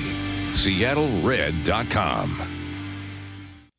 The Jason Rantz Show. All right, let's break it down with Seattle radio host and author Jason Rantz. Jason, if I didn't know you, my first question would be, do you make these stories up? No, they accepted this proposal. I guess it's a measure of how much they really don't like Trump, isn't it? Long form. It's not a surprise that in a state that punishes success, successful people are saying, okay, I'm out, I'm done, can't do it anymore. And unfortunately, that's the position of my next guest. He is Zach Abraham. He's the principal and CIO over at Bulwark Capital Management. He's also the host of Know Your Risk Radio, and he joins me now. Welcome to the show. Wish it was under different circumstances, but thanks for having me. Of course. I wish it were as well. Obviously, Democrats passed an unconstitutional income tax. You're going to leave the state? Yeah, I don't feel that I have a choice, and the biggest reason, I mean, outside it being just ridiculous, a couple reasons. My effective, and I don't have the exact numbers yet because this is all still pretty new, but this new tax takes my effective tax rate to somewhere between 49 to 51%. When you include everything, excise, B&O taxes, the whole shooting match, and at a 50% tax rate, do you even own your business? Right? Like I take all the risk. I take all the risk of regulation, all the risk of competition, and I take, all the balance sheet risk, and then we split the profits. So there's an issue there. Why would I do that? That doesn't make a whole lot of sense. And then the other part of it, Jason, is what I'm kind of referring to now as legislative infidelity, meaning you've broken the law, the contract that we both agreed to, the state constitution. How can I trust anything? And my business is by far and away my largest asset, right? How do I leave that asset here in a state that breaks the contract that we all agree to live by and then just says, no, you can just stay here and just keep paying us. There's nothing else to worry about. We'll never stick it to you in a worse way. And you're going, I don't believe you. And, so what do you trust? How do I trust the value of my business here, this thing that I've worked, my entire career to build? I can't. And I just, the other question is, what shoe drops next? Precisely. And, that was a question that, frankly, a lot of folks asked after the capital gains tax. We kind of knew what the next shoe was going to be, but a lot of people, I guess, had their heads in the sand, not thinking that they would go through with what's clearly an unconstitutional income tax, which the intent seems to be put something that's unconstitutional out there to get in front of the Supreme Court so that they completely invalidate a 1933 decision. So we have almost a 100-year precedent that declares income as property, and you can't, have a property tax unless it's uniform. So that's the whole goal. It's not just going after Zach Abraham. It's going after literally everybody else. Why do you think you're ready to make this decision to move before the case gets to the Supreme Court, and ultimately we got about a year and a half before we would even know that? I am born and raised here. Born and raised in Gig Harbor, live in Gig Harbor now with my family and my children. So I don't want to leave. But like I said, regardless of if this bill does not pass, I will be purchasing a home in another state regardless, because of this experience, and I'll have the ripcord ready to pull. I will be changing my articles of incorporation, regardless of how this plays out. So if the tax were to get repealed somehow, I would stay for now. And none of the changes I would make would affect the tax revenue that I currently pay to the state. And Jason, I'm sure you know this. You probably talked about this on the show. There's another part of this that I haven't heard anybody in Olympia address. Is you're all focused on the percentage of the top 0.15% of Washington families that this tax targets. And you're sitting there playing the math, how many of those people you think are going to pay the tax. What I haven't heard anybody address is the excise, B&O, and other taxes that we're taking with us when we leave. Exactly. Right? So it's not just the revenue tax. I've gone through I don't understand how this tax, ironically, does not blow a hole in the side of the state budget a mile wide. And I think I will tell you this. As a guy that does investments, we're not huge, but we manage about $1.1 billion, and so I work with other private equity firms in the city. Virtually everybody that I've talked to is getting out, and they're getting out not to stick it to the man, not to avoid paying the income. I mean, that's part of it, but they're getting out because on the VC side, you're not going to be able to track tech talent here.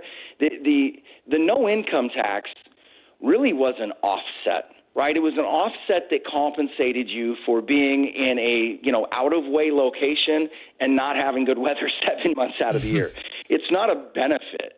So you pull that away, and then you look at cost of living. If you just look at the metrics, this will become one of the worst places in the country to start a business, and it's just numbers, right? That's not a political viewpoint. Whatever the internal estimates are about who they think are leaving and the percentage that are leaving, I can just tell you it's way higher than they think. Well, and that's such a crucial point to be made. I mean, you had posted on your X account that you were just at a board meeting last week at a Woodinville tech company that you're on the board of, you invested in, and you spoke with members of the board, and they're all saying the same thing, that they're going to leave the state. Yeah. So if you sit down and you think about it, in that board meeting, if you added it all up together, the group of us that were sitting manages about $4 billion. Every single one of us was leaving. So that's $4 billion of investment capital that's walking right out the door. And that's just at one small tech meeting, right? So the other thing, the timing of this couldn't be worse. It's easier to work remote. I know a lot of people that are not changing their business. They will still be focused primarily in Western Washington. They're just moving themselves and their business outside the state. So it's just, obviously it's the illegal part. I just, from the economic and financial standpoint, and I've spoken with, so many people about this, but from the economic and financial standpoint, of course nobody wants to pay the tax. But it isn't just that. You've created a scenario like people are fleeing New York and California and LA, but those are two major global hubs that people have to go to and have to transit in and out of. Horrible comps for this area, horrible. And it's gone from there being reasons to move here, reasons to build businesses here, to there just aren't. And it really is that simple. And while these laws exist, and if, God forbid, they keep passing them, they're going to blow fiscally. They're going to blow the state apart, and it's not going to take long. We're talking with Zach Abraham. He's the CIO and principal of Bulwark Capital Management, also host of Know Your Risk Radio. The website, by the way, bulwarkcapitalmgmt.com. There are a lot of folks on the left, a lot of people who maybe just sort of casually follow all of this, and they've had some interesting responses. One, calling people like you greedy. Two, saying good riddance, we don't want you. And others just, taking the position of like, oh, boo-hoo, the poor multimillionaire is not going to, quote unquote, pay his fair share. How do you respond to those simplistic criticisms?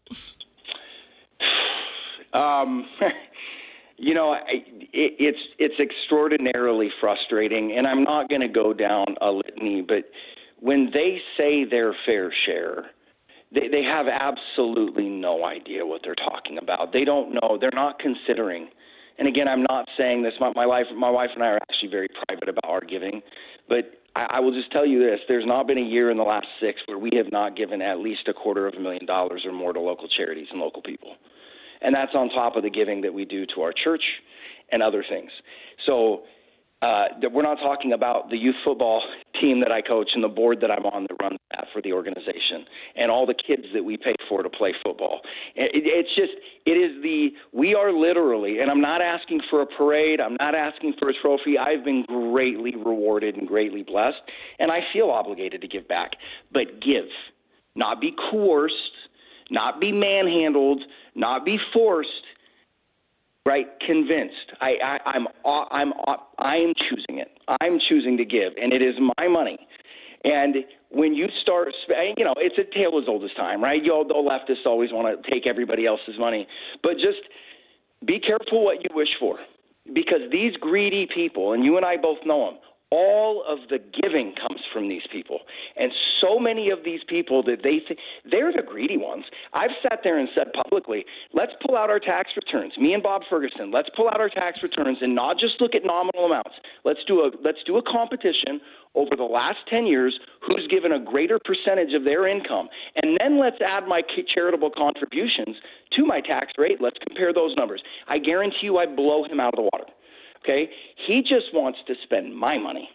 And I don't even think it's that. It's just a mechanism for control, right? They just want more control. And so when these people make those comments, and I've gotten tons of them over social media, and I sit there and I go, you think it's greed? No. That $500,000 that this tax is going to cost me, I typically give that away anyway. Okay? That's not the issue. The issue is you're not going to tell me how to spend my money. You're not going to give me my first milli like that. I don't even know what that woman's name was, but she said on the we give them their first. You didn't give me anything. Okay? Exactly. So it drives me nuts, and it's really insulting. And there's another grief part of it where this community that you've poured so much lifeblood into, so much time, so many resources, looks at you and flips you the bird and says, we don't need you. And you're like, okay, well, I'll take me and my resources somewhere where they do. And you do so reluctantly, I know. And it would even also be maybe a little bit easier to accept. You probably wouldn't accept it, but if the Washington Democrats came out and showed even a little bit of good faith in trying to cut out-of-control spending, cut out on the fraud, waste, and abuse, say, here's what we're realistically going to spend money on. You might not agree with the policy, but it feels like you would feel less personally attacked, and at least understanding that they're trying to do something foolish in good faith at least. But they're not even doing that. They're not even giving off the impression that they're doing this in good faith, and they're trying to blame Trump for some reason, as if this has anything to do with Donald Trump. I said this, and nobody that is on the opposition or that doesn't agree with me is going to believe me, and that's fine. But I said this. Had this been an effort to really get the budget under wraps and be responsible stewards of the state of our state's money and the tax revenue, had there been an earnest effort to do that, had they cut spending, and had they come out with a plan and saying, will you step up as a citizen of Washington, and in exchange for these tax cuts or not tax cuts, but spending cuts and pulling back to show you we're serious, will you step in and donate to our Fight the Deficit Fund or something like that? I would have done it. I would have donated money. I would have donated. I really would have, and I think a lot of other people would have. But the minute I look, and again, it goes back to what you said about the comments from so many in our community, I want to look at them and go, this is a really easy thing. Put yourself in our shoes. If somebody looked at you and said, we're going to break the law, and our breaking of that law means you owe us an extra $400,000 to $500,000 a year, or you can take that money and go buy a $4 million house in Arizona. Right? Raise your hand if you'd pay the tax. Of course they wouldn't. It's ridiculous, right? So there's so much lies, so much bad faith around it. And like you said, this is not an earnest attempt to fix the budget. If they did, they'd address the spending side as well, and they didn't even discuss it. We'll obviously notice the flight soon or sooner rather than later, but when do you think the economic hit will come to Washington as a direct result of this? I think you're going to see it start. You know what's funny? In the initial, it could look a little bit beneficial. Think about the migration effects of COVID.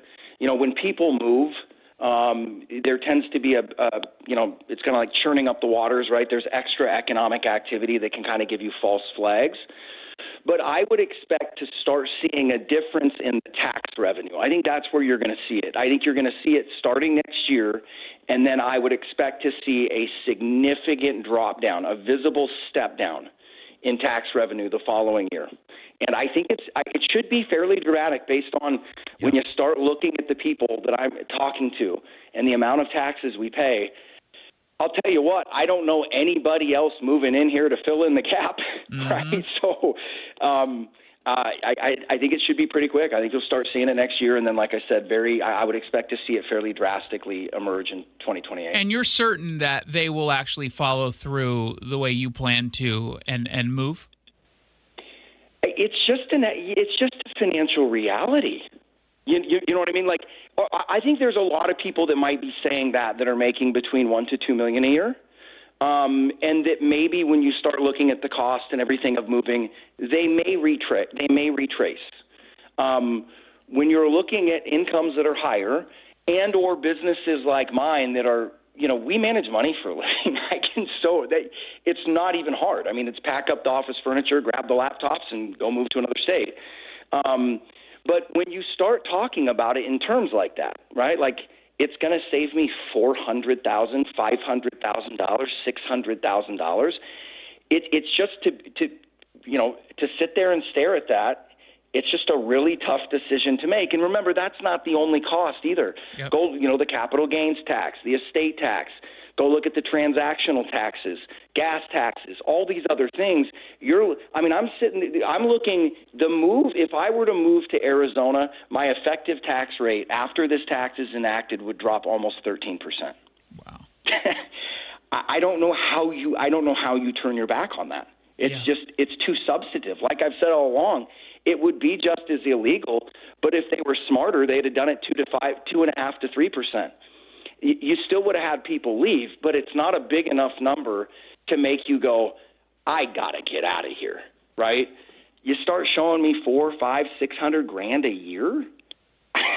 Yeah, that's absurd. It's just too much. I mean, it's just crazy. And then you add it to the other taxes. I mean, basically, you look at that tax and my other tax savings. When I move out of state, it's like making an extra $1 million a year after taxes. So, yeah, and for rain 7 months out of the year, right? It's just not financially feasible. You just sit there and go, this is nuts. Exactly. It is nuts. Again, we've been talking with Zach Abraham. He's the principal CIO of Bulwark Capital Management. You can follow him on X. It's KYR Radio, Know Your Risk Radio. He's the host. Zach, my friend, thank you so much for coming on and sharing these perspectives. I hope some folks start paying closer attention because this is real, and you're not the only one saying this publicly. Everyone says, oh, they're just all talking. It doesn't seem that's the case this time. Zach, thank you so much. Yeah. Thanks for having me. Of course. You're listening to The Jason Rantz Show. When we come back, we're going to dive into some quick hits right here on Seattle Red, online at seattlered.com. Jason Rantz on Fox News. Now Bernie Sanders flying a private jet to demand a communist wealth tax. Radio host and author Jason Rantz. What's so particularly sad is he's pulling this line, which is the claim that they're truly only going after the wealthy, when the reality is they're going after absolutely everyone else. So what they're going to end up having to do is introduce higher taxes for folks who aren't the uber wealthy. Exactly. That's how it always starts. The Jason Rantz Show every afternoon from 3 to 7 on Seattle Red. Well, there's nothing I hate worse than being cold. And if your house is feeling a bit drafty or the floors of the main level are way too cold on your feet, that's probably because your crawl space and attic don't have enough insulation. It's probably making your furnace work overtime. So now you're spending more money as well. Well, how about a free and easy way to learn if you need better insulation? Just schedule a free corner-to-corner inspection of your crawl space and attic with Crawl Pros. It's exactly what I did. They'll show up to your house. They'll go where you don't want to, certainly where I didn't want to, and they'll tell you you if you got any problems with your crawl space, your attic, and especially your insulation. If they do discover your home is under or improperly insulated, they'll show you all the utility rebates as well to help you get that work done correctly and affordably. If you're a PSE customer and your home was built before 1990, you could receive a rebate to cover up to 95% of the cost. Make your home more comfortable. Save on your energy bill with Crawl Pros. If you're worried that anything's going on in your crawl space or attic, critters, mold, water, plumbing issues, call Crawl Pros or go to crawlpros.com. You know, retirement is supposed to be a time of rest and relaxation. But every week I get calls from seniors who are stressed out because their cost of living keeps going up. They love their home and they want to stay in it, but they're struggling with rising property taxes, monthly bills, and monthly mortgage payments if they have one. Hi, I'm Steve Teitler, owner of Best Mortgage, a local family-owned company. I specialize in the reverse mortgage, which allows seniors to tap into your home equity for tax-free cash to pay off your mortgage, pay off debts, and maybe put some extra money in the bank. A reverse mortgage is a great option for some people, but it's not right for everyone. So give me a call and you'll talk directly to me in person or over the phone for honest advice you can trust. Search for Best Mortgage on the web or call us at 425-649-6000. You'll talk to me, not an AI robot. Best Mortgage, 425-649-6000. SeattleRed.com, the only place for local news. He's using this, the mayor, without the liberal spin. to try to push back against National Guard coming to Portland to tackle crime and immigration. Sign up for the newsletter and get the very latest local conservative news, opinion, exclusive video content, and more delivered right to your inbox every day. We have got to stop entertaining this victim mentality. Make it the first site you read every day. SeattleRed.com.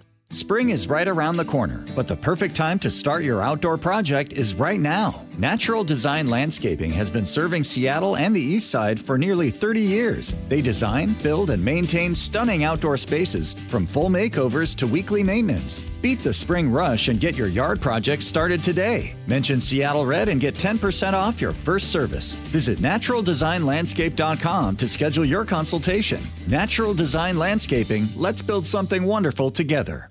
Jason Rantz on Fox News. Seattle just made it harder for ICE to do its job. Perfect time to bring in our Seattle guy. That would be Jason Rantz. They can't exchange any information, cooperate in any way, shape, or form with federal immigration law. They've been open about their ideological position here, and as you and I have talked about many times, they make no distinction between criminal illegal immigrants who are dangerous and everybody else. The Jason Rantz Show every afternoon from 3 to 7 on Seattle Red. Bookmark SeattleRed.com now for exclusive content. The Jason Rantz Show. Bring in Jason Rantz, Seattle Red 770 AM host, and also SeattleRed.com. Jason, great to have you with us. Jason, Seattle is just continually ground zero. Yeah, and this is really the Pacific Northwest is ground zero for all this nonsense. USA Today is mocking the far left. The quick hit. The Washington Post is learning a rather brutal lesson that many in legacy media still refuses to admit, that when you build your audience around partisan outrage, those people eventually turn on you the second you stop feeding them exactly what it is they want. Many people learned this during the time of real cancel culture, where progressives were going after their own. They were eating their own. And you should have learned at that point that you can never satisfy people who are incapable of satisfaction unless you are, in agreement, alignment with absolutely everything that they believe and demand of you. Now, according to Mediaite, citing the New York Times, over 60,000 Washington Post digital subscribers decided to cancel their subscriptions after Bezos announced, 6-ish weeks ago, that they were laying off about 44% of its reporters. Entire areas were hit hard. The sports department, for example, folded. The book section is gone. The Metro section was gutted. International coverage was slashed. Now, let's start just with the obvious irony here that if you're furious about job cuts at a newspaper, canceling your subscription doesn't actually save jobs. It ensures that more jobs will be cut. So let's just address the irony right out the gate. These people are hastening the next round of layoffs. And that's the part the performative outrage crowd never really thinks through, that they scream, this is management killing journalism, that this is outrageous, that this is absurd, and I need to act. And so they pull more revenue out of a business that's already failing and guarantee there's going to be even more cuts down the road. Now, who knows how long they'll stay without their subscription, but there's obviously going to be some short-term pain that they're already feeling. Fewer subscribers means, well, less money. Less money means fewer reporters. Fewer reporters means a worse product, or maybe in this case, depending on who it is they can, a slightly better product. And a worse product, though, at the end of the day, means even more people cancel. That is how you create this death spiral. Critics of the layoffs, including a lot of media observers, they've openly warned about exactly that dynamic, and yet it still comes to fruition each time. But there's a deeper problem here, and this is where the Post deserves less sympathy than it's getting from the media class. The Washington Post would not be suffering nearly as much if it had spent the last 6 years acting like a fair and good faith news organization instead of a prestige vehicle for the worldview of sort of the upper income Democrats in New York and D.C. That was their biggest mistake. And it's not just the Washington Post that's falling victim to this. The legacy outlets convinced themselves that their core mission wasn't to report the news aggressively but fairly, but instead to flatter the base of the Democratic Party. They listened to the loudest activists, the most online staffers, the subscription class that wanted, instead of journalism, they just wanted affirmation. And once you train your audience to expect partisan activism disguised as reporting, they punish you anytime you show even the slightest independence. That is exactly what happened here. The same crowd that spent years demanding ideological conformity is now canceling because Jeff Bezos and his management made decisions they didn't like. Okay, fine. They have every right to cancel. Have at it. But don't pretend that this is some sort of noble defense of journalism when it's consumer activism from the very people who support institutions only when those institutions function like partisan weapons. And the Post helped to create that audience, like so many others. Now, while a lot of this, you can say, started before 2020, it really got bad in 2020 with the rise of the BLM movement and cancel culture.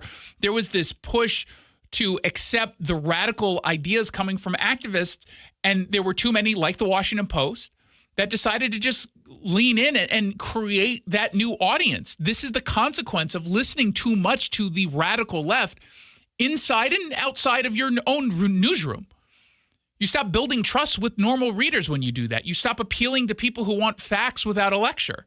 And I say this as someone who often lectures, but I say this as someone who is openly conservative. I don't pretend that I'm not a conservative, and I don't pretend that I'm a down-the-middle reporter. I'm not a reporter. I'm a journalist, but I'm not a reporter. I report, and many times I do reports that are just simply down the middle. Sure, but I don't hide my bias. You know exactly where it is I stand. The Washington Post tried to pretend that they're somehow down the middle. Same thing with the New York Times, while appealing exclusively to the radical left. And when you do that as a news organization that's supposed to be a news organization, you stop sounding curious or fair, and eventually your customer base narrows to committed partisans who, in this case, are Democrats that see the paper as part of, partly to give you what you're supposed to get from a newsroom, but also resistance therapy. And the second management does something insufficiently ideological, those same readers storm out. Congratulations, you just built a business model around emotional blackmail. Now, again, the Washington Post has said that they're trying to course correct. We had, last year, I can't remember, maybe mid-year, Jeff Bezos came out and said, you know what, now in our op-ed pages, we're only going to do things that are about blah, blah, blah, blah, blah. Essentially rejecting the leftism that had infected every inch of that newspaper. And perhaps this is, again, going to lead to the course correction. Course correction takes a lot of time, especially at institutions like the Washington Post. And it probably wouldn't be wise just to do it all at once. And so they might just build back that 60,000 cancellation from, normal readers and do all right in the long term. But for certain, there's going to be some short-term pain. And the question is, financially, can they really manage that in the long term? And I don't know the answer to that. 1-800-465-8770 for your texts. You're listening to The Jason Rantz Show on Seattle Red, online at seattlered.com. Is it time to get your home sold? Nick Southard with Upgrade Realty here. Selling hundreds of homes for over 25 years has taught me presentation is everything. Picture amazing photography, designer staging, and maximum exposure. With my luxurious marketing, you'll sell fast at top dollar and save thousands in fees for just 1% listing commission. To learn more, visit upgraderealty.com. Upgrade your listing for 1%. Upgraderealty.com. John Curley here. Last year was one of the hottest on record. Did you know a heat pump from Home Comfort Alliance gives you efficient heating and cooling year-round for the price of paying for air conditioning? Don't wait. Call the comfort people. Home Comfort Alliance. HomeComfortAlliance.com. If you need security for your event or business, contact Security Services Northwest. From armed and unarmed officers to advanced remote monitoring, they've been doing it all since 1977. Go to ssnwhq.com for Security Services Northwest. Homeowners, stop what you're doing right now and listen up, because Puget Sound Energy has new rebates that have never been this high. If insufficient insulation or no insulation at all in your crawl space or attic are impacting your energy bills, now's the time to get your free inspection from Northwest Crawl Space Services, because these PSC rebates could pay for up to 95% of your project, and that could mean thousands of dollars in savings on your job. But make sure you hire a crawl space company that's PSC certified, because not every company can offer these rebates. Don't miss out. Call today, and the team from Northwest Crawl Space Services are happy to give you a free energy savings consultation. Northwest Crawl Space Services will get rid of the critters, re-insulate your home, and hook you up with big-time savings and PSC rebates. Remember, these guys can solve any crawl space or attic problem, no exceptions. See if you qualify for savings from PSC. Go to nwcrawlspace.com. Jason Rantz here. Apparently, researchers have found a direct correlation between daylight saving time and an increase in car accidents. When we lose that hour of sleep, reaction times drop. Drivers get groggy, crashes spike. So if you're in an accident, don't try to battle the insurance company alone. Call the Herald Car Law offices right away. It can save you time and money when dealing with medical bills, repair costs, lost wages, or non-economic damages. Go to carlaw.com. There are 2 R's in car, C-A-R-R, carlaw.com. Car accident? Call CAR. Hey, this is Pete from What Matters, a show that covers everything having to do with your home. Tune in every Saturday from 2 to 3 on Seattle Red, where you'll hear from local business owners who are experts in their industries. From foundation to flooring, roofing and windows, furniture and financial planning, it's everything in and around your home, and we've got you covered here on Home Matters. If it matters to you, it matters to us here at Home Matters. Saturdays from 2 to 3 right here on Seattle Red, or listen to the podcast on mynorthwest.com.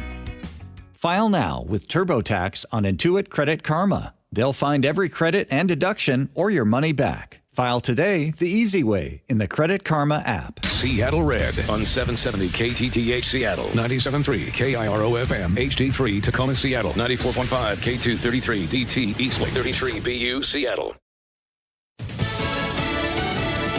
Rockets in the skies. I'm Lisa Lacera, Fox News. Iran and its proxies taking aim at Israel and other countries in the Middle East, including Iraq. Firing ballistic missiles at Israel 7 times. We're learning of an Iranian drone strike at a high-profile Baghdad hotel. This is in Iraq's green zone. It's the Al Rashid Hotel, where diplomats will often stay. Another Iranian drone caused major flight disruptions at Dubai International Airport. Iran also attacked Qatar, Bahrain, and the United Arab Emirates. Before that, debris from an intercepted missile caused damage in Jerusalem, just blocks from the Church of the Holy Sepulchre. This is where Christians believe Jesus was crucified, buried, and resurrected. Fox's Nate Foy in Tel Aviv. This afternoon, President Trump had praised for the military strikes on Iran, talking about the first night of the mission. Every single bomb was dropped right down the chute that it was supposed to hit. The president standing by his claim that if the U.S. and Israel did not act, Iran would have used a nuclear weapon. Meanwhile, a high-stakes summit for President Trump in China could get postponed. President Trump says he's asking Chinese President Xi Jinping to delay a summit in Beijing set to start at the end of this month for at least 1 more month. It's very simple. We got a war going on. I think it's important that I be here. So it could be that we delay it a little bit. The president says there's no tricks he's trying to play, and the Treasury Secretary says any postponement would not be a form of trade pressure. Still, President Trump is asking China and other Asian countries to send ships as part of a coalition to secure the Strait of Hormuz near Iran. Fox's Jared Halpern at the White House. A Utah jury has found Corey Richens, who wrote a children's book on coping with grief after her husband's death, guilty of aggravated murder. Prosecutors say she poisoned him with fentanyl. America's listening to Fox News. I'm Liz Clayman, and this is the Fox Business Report. On Wall Street, stocks rose and oil prices pulled back, lifting investors' sentiment while AI momentum gained speed. Brent crude, the international benchmark, retreated back to around $100 a barrel after briefly pushing past $105, while U.S. crude fell to around $93. Shares of airlines and cruise operators climbed on falling fuel costs. All 11 of the S&P 500 sectors were higher, led by tech, and the Magnificent Seven big-cap tech stocks were higher across the board, led by Meta and Amazon. Meta stock rose over 2% following a Reuters report that said that the social media company is planning layoffs that could affect 20% of its 80,000 employees to offset its artificial intelligence spending plans. The Dow rising 388 points, the Nasdaq higher by 269, S&P 500 up 67. That's your Fox Business Report. I'm Hillary Barsky, invested in you.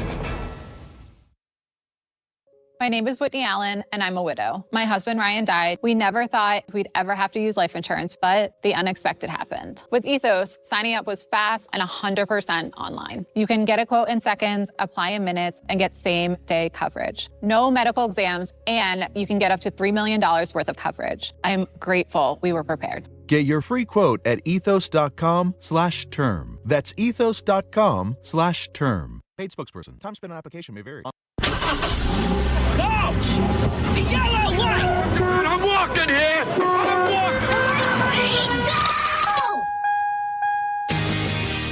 Good afternoon and welcome to the Jason Rantz Show. We are here on this Monday afternoon.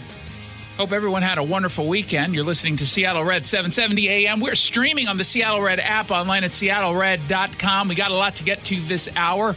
A man who's just a quote-unquote Washington man received a bill from the DHS for $1.8 million because he didn't leave the state of Washington when he was supposed to. King 5 is there to tell his sob story. It's not actually a sob story. We're going to get into that and so much more. But first, a staple here in Seattle and Redmond closing after 25 years, just days after the income tax was passed. That's what's trending. Brought to you by the Sunset Auto family. What's trending? Happening now. Blazing Bagels, which has been a local chain that's operated all across Western Washington for 25 years, building a loyal following across the region, they abruptly shut down all 5 of its locations this week. The announcement came from King 5 on, I believe it was Saturday night when I originally saw this, but yesterday I saw some more reporting out on Reddit of people who went to their local shops to find that it was closed. Others taking photos of the storefronts that now have signs on them reading that they're shut down. And just like that, gone. Employees told King 5 that they got an email on Thursday with the announcement. And a lot of them, of course, were shocked by this. There were some rumors going around that Blazing Bagels was going through some tough times, and King 5 says they're going to be filing for bankruptcy, presumably in the coming days, if not today. But, you know, they spoke to some employees at the Soto Blazing Bagels, and they were obviously emotional, having to go into their place of employment, collect all of their belongings, and leave. It was very emotional. A lot of us were crying as we were talking and gathering like our personal belongings and everything. And of course, there are employees who enjoyed what it was that they were doing, enjoyed the people that they were working with, who they won't get to work with anymore. Seeing all of my coworkers and knowing that I'm not going to get to like just work with them anymore is a little crushing because I really loved this job. So Saturday, the workers were showing up to get their personal belongings. They found out at that point that they weren't reopening.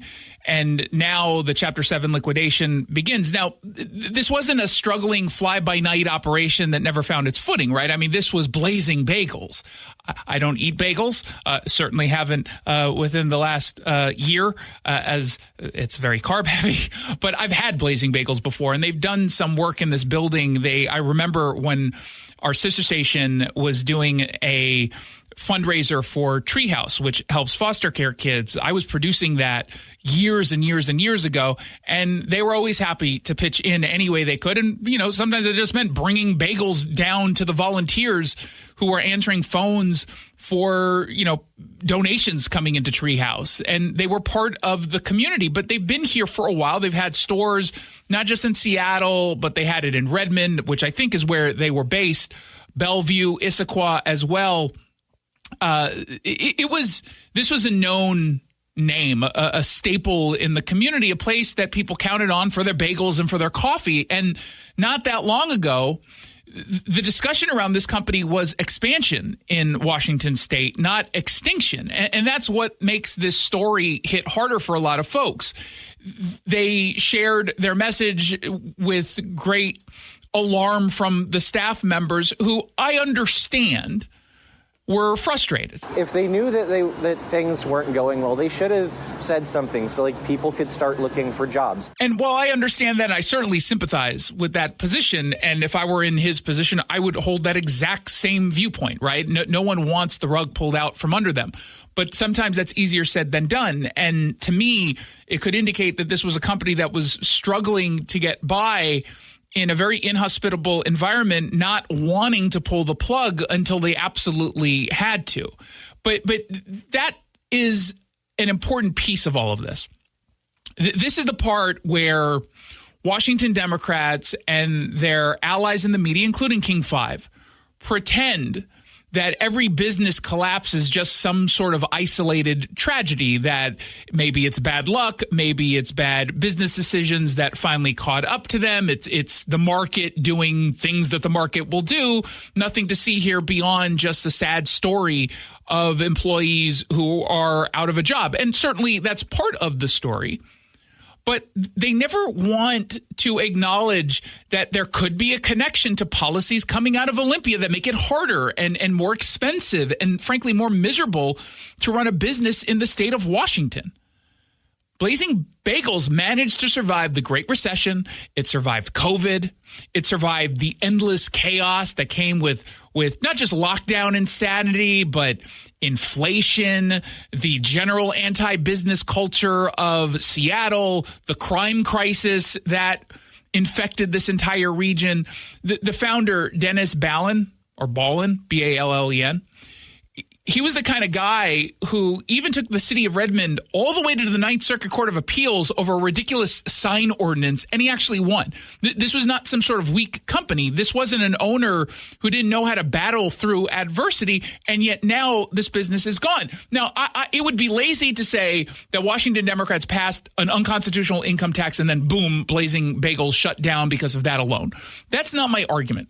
I think the argument is bigger, and frankly, it's more damning.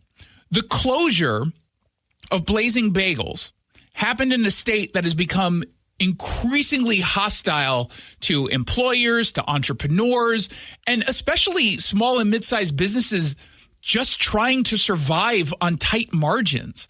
I mean, food businesses in particular run on those razor thin profit margins, and they are getting hammered from absolutely every direction. Labor costs are up, regulations pile up, compliance becomes a full-time job, rent is high, insurance is high, utilities are high, and supply costs are high.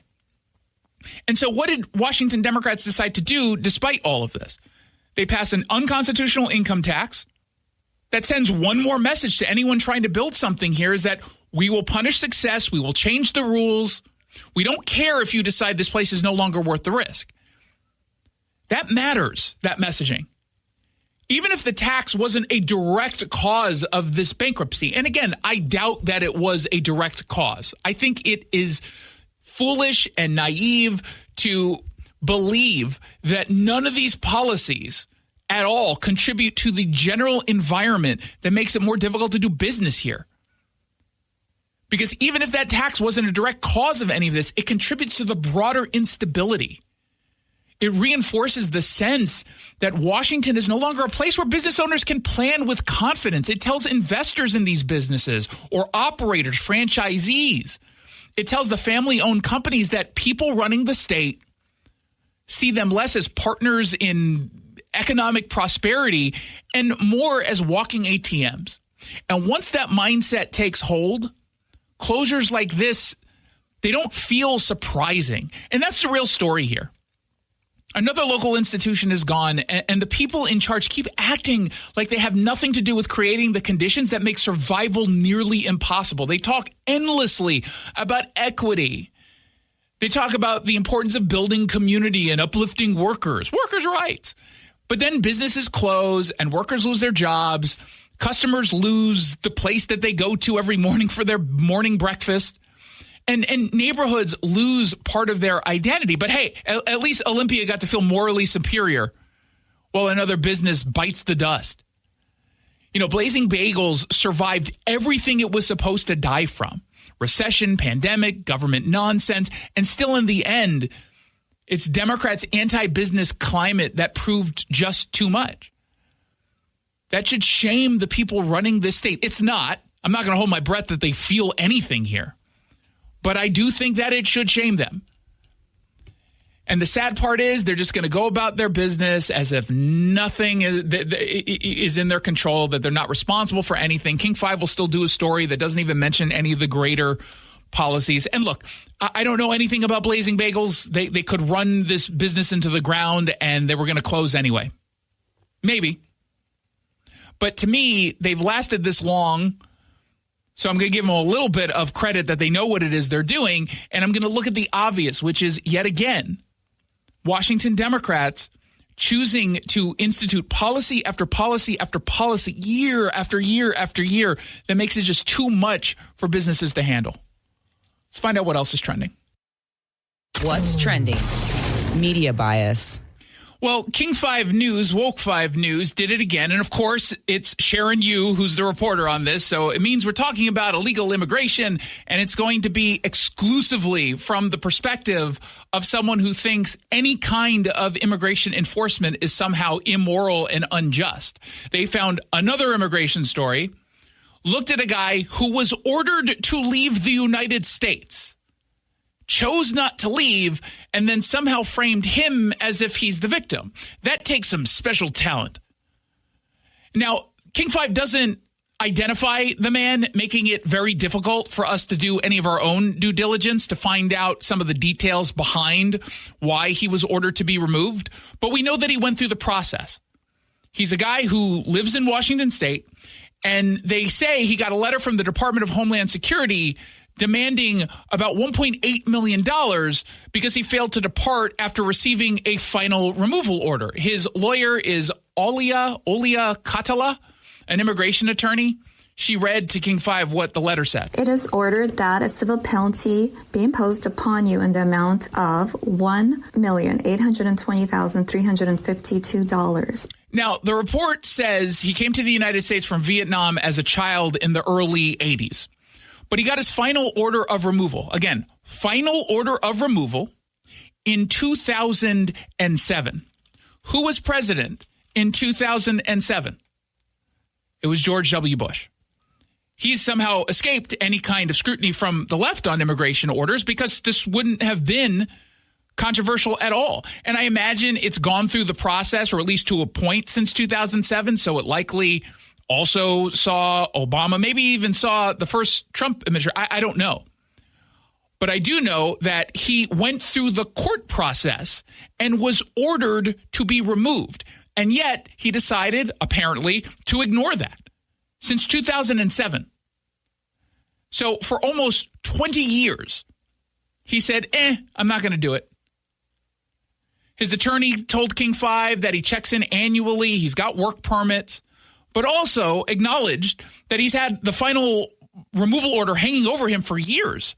But of course, King 5 frames this in shock and panic and heartbreak, outrage at the government. My client came to the United States in the early 80s, fleeing the Vietnam War, or they came as refugees from Vietnam.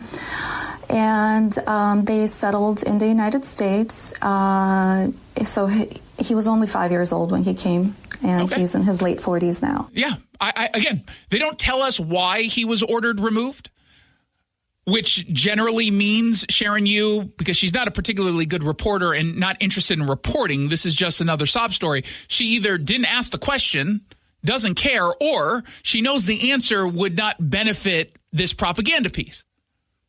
That's on her. So let's start with the part activist media outlets like King 5 always want to blur. There was a final order of removal, and that is not a suggestion. It's not a vibe. It's not a strongly worded Yelp review from the immigration system. This is a legal order. And federal law has long allowed civil penalties against someone who is willfully failing or refusing to leave after a final removal order. Now, according to the statute, there's a per-day penalty.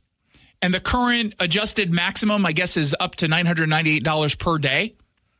Back in June of last year, DHS, DOJ, they announced that they were streamlining the process for imposing those fines. Again, this is to send the message that we mean business. And when you've got an order of removal, you actually have to be removed. You have to leave.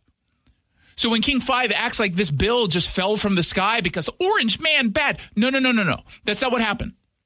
This is a law that's been on the books since the 1990s. Their own report admits that.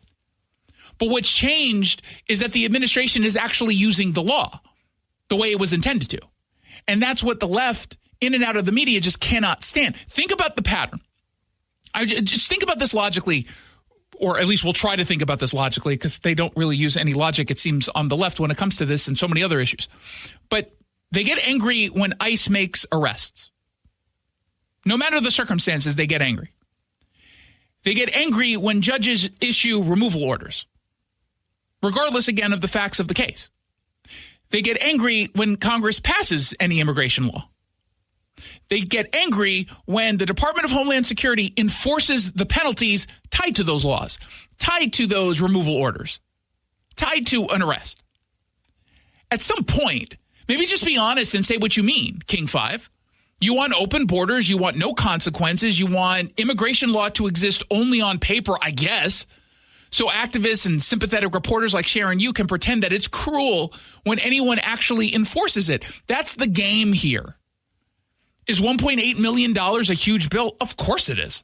It's huge. It's enormous. It sounds crazy because it's supposed to sound crazy. It's called a deterrent. When the law says you can be fined daily for ignoring a removal order, and then you ignore that order for years, the number gets big. That's how math works. King 5 even talks about the fine, quote unquote, making sense mathematically, because the penalties can run up to $998 a day. Now, the attorney's argument is that her client can't leave because Vietnam won't issue travel documents for refugees. In the story, it says that. And says, again, he's remained here legally, quote unquote, with work permits. He does have a removal order, but he cannot leave. So he does have work permits, and he is here in the United States legally. He has had regular check-ins annually. Okay, fine. That's the strongest part of the story from his side. And we can acknowledge that. If there's a legitimate legal dispute over whether the fine should apply in this case, he can appeal. In fact, that's exactly what the attorney says people should do. She's telling them that. That's what I tell people. Don't panic. Just reach out to an immigration attorney because they know about this, and they can help you out. They can, you can appeal this process. Yeah, everything is appealable. We got it. But the process does exist, and he can use it. And yet, again, King 5 pretends that this is some sort of major scandal or a controversy. Here's what I refuse to do, and what King 5 absolutely did. Pretends that the mere existence of a consequence is itself an injustice. No, it is not. And we have to completely reject that line of thinking. The injustice is that for years in this country, especially under the left's preferred immigration model, we've sent the message that laws are optional, that you can just ignore an order, miss a deadline, stay anyway, fight everything forever and ever and ever, and there's always going to be someone on the left who will defend you. If the government finally says enough is enough, the media, at least King 5, rushes to the rescue with soft lighting and sad music and tells you the real villain is the system run by Orange Man. And this is why so many people are fed up.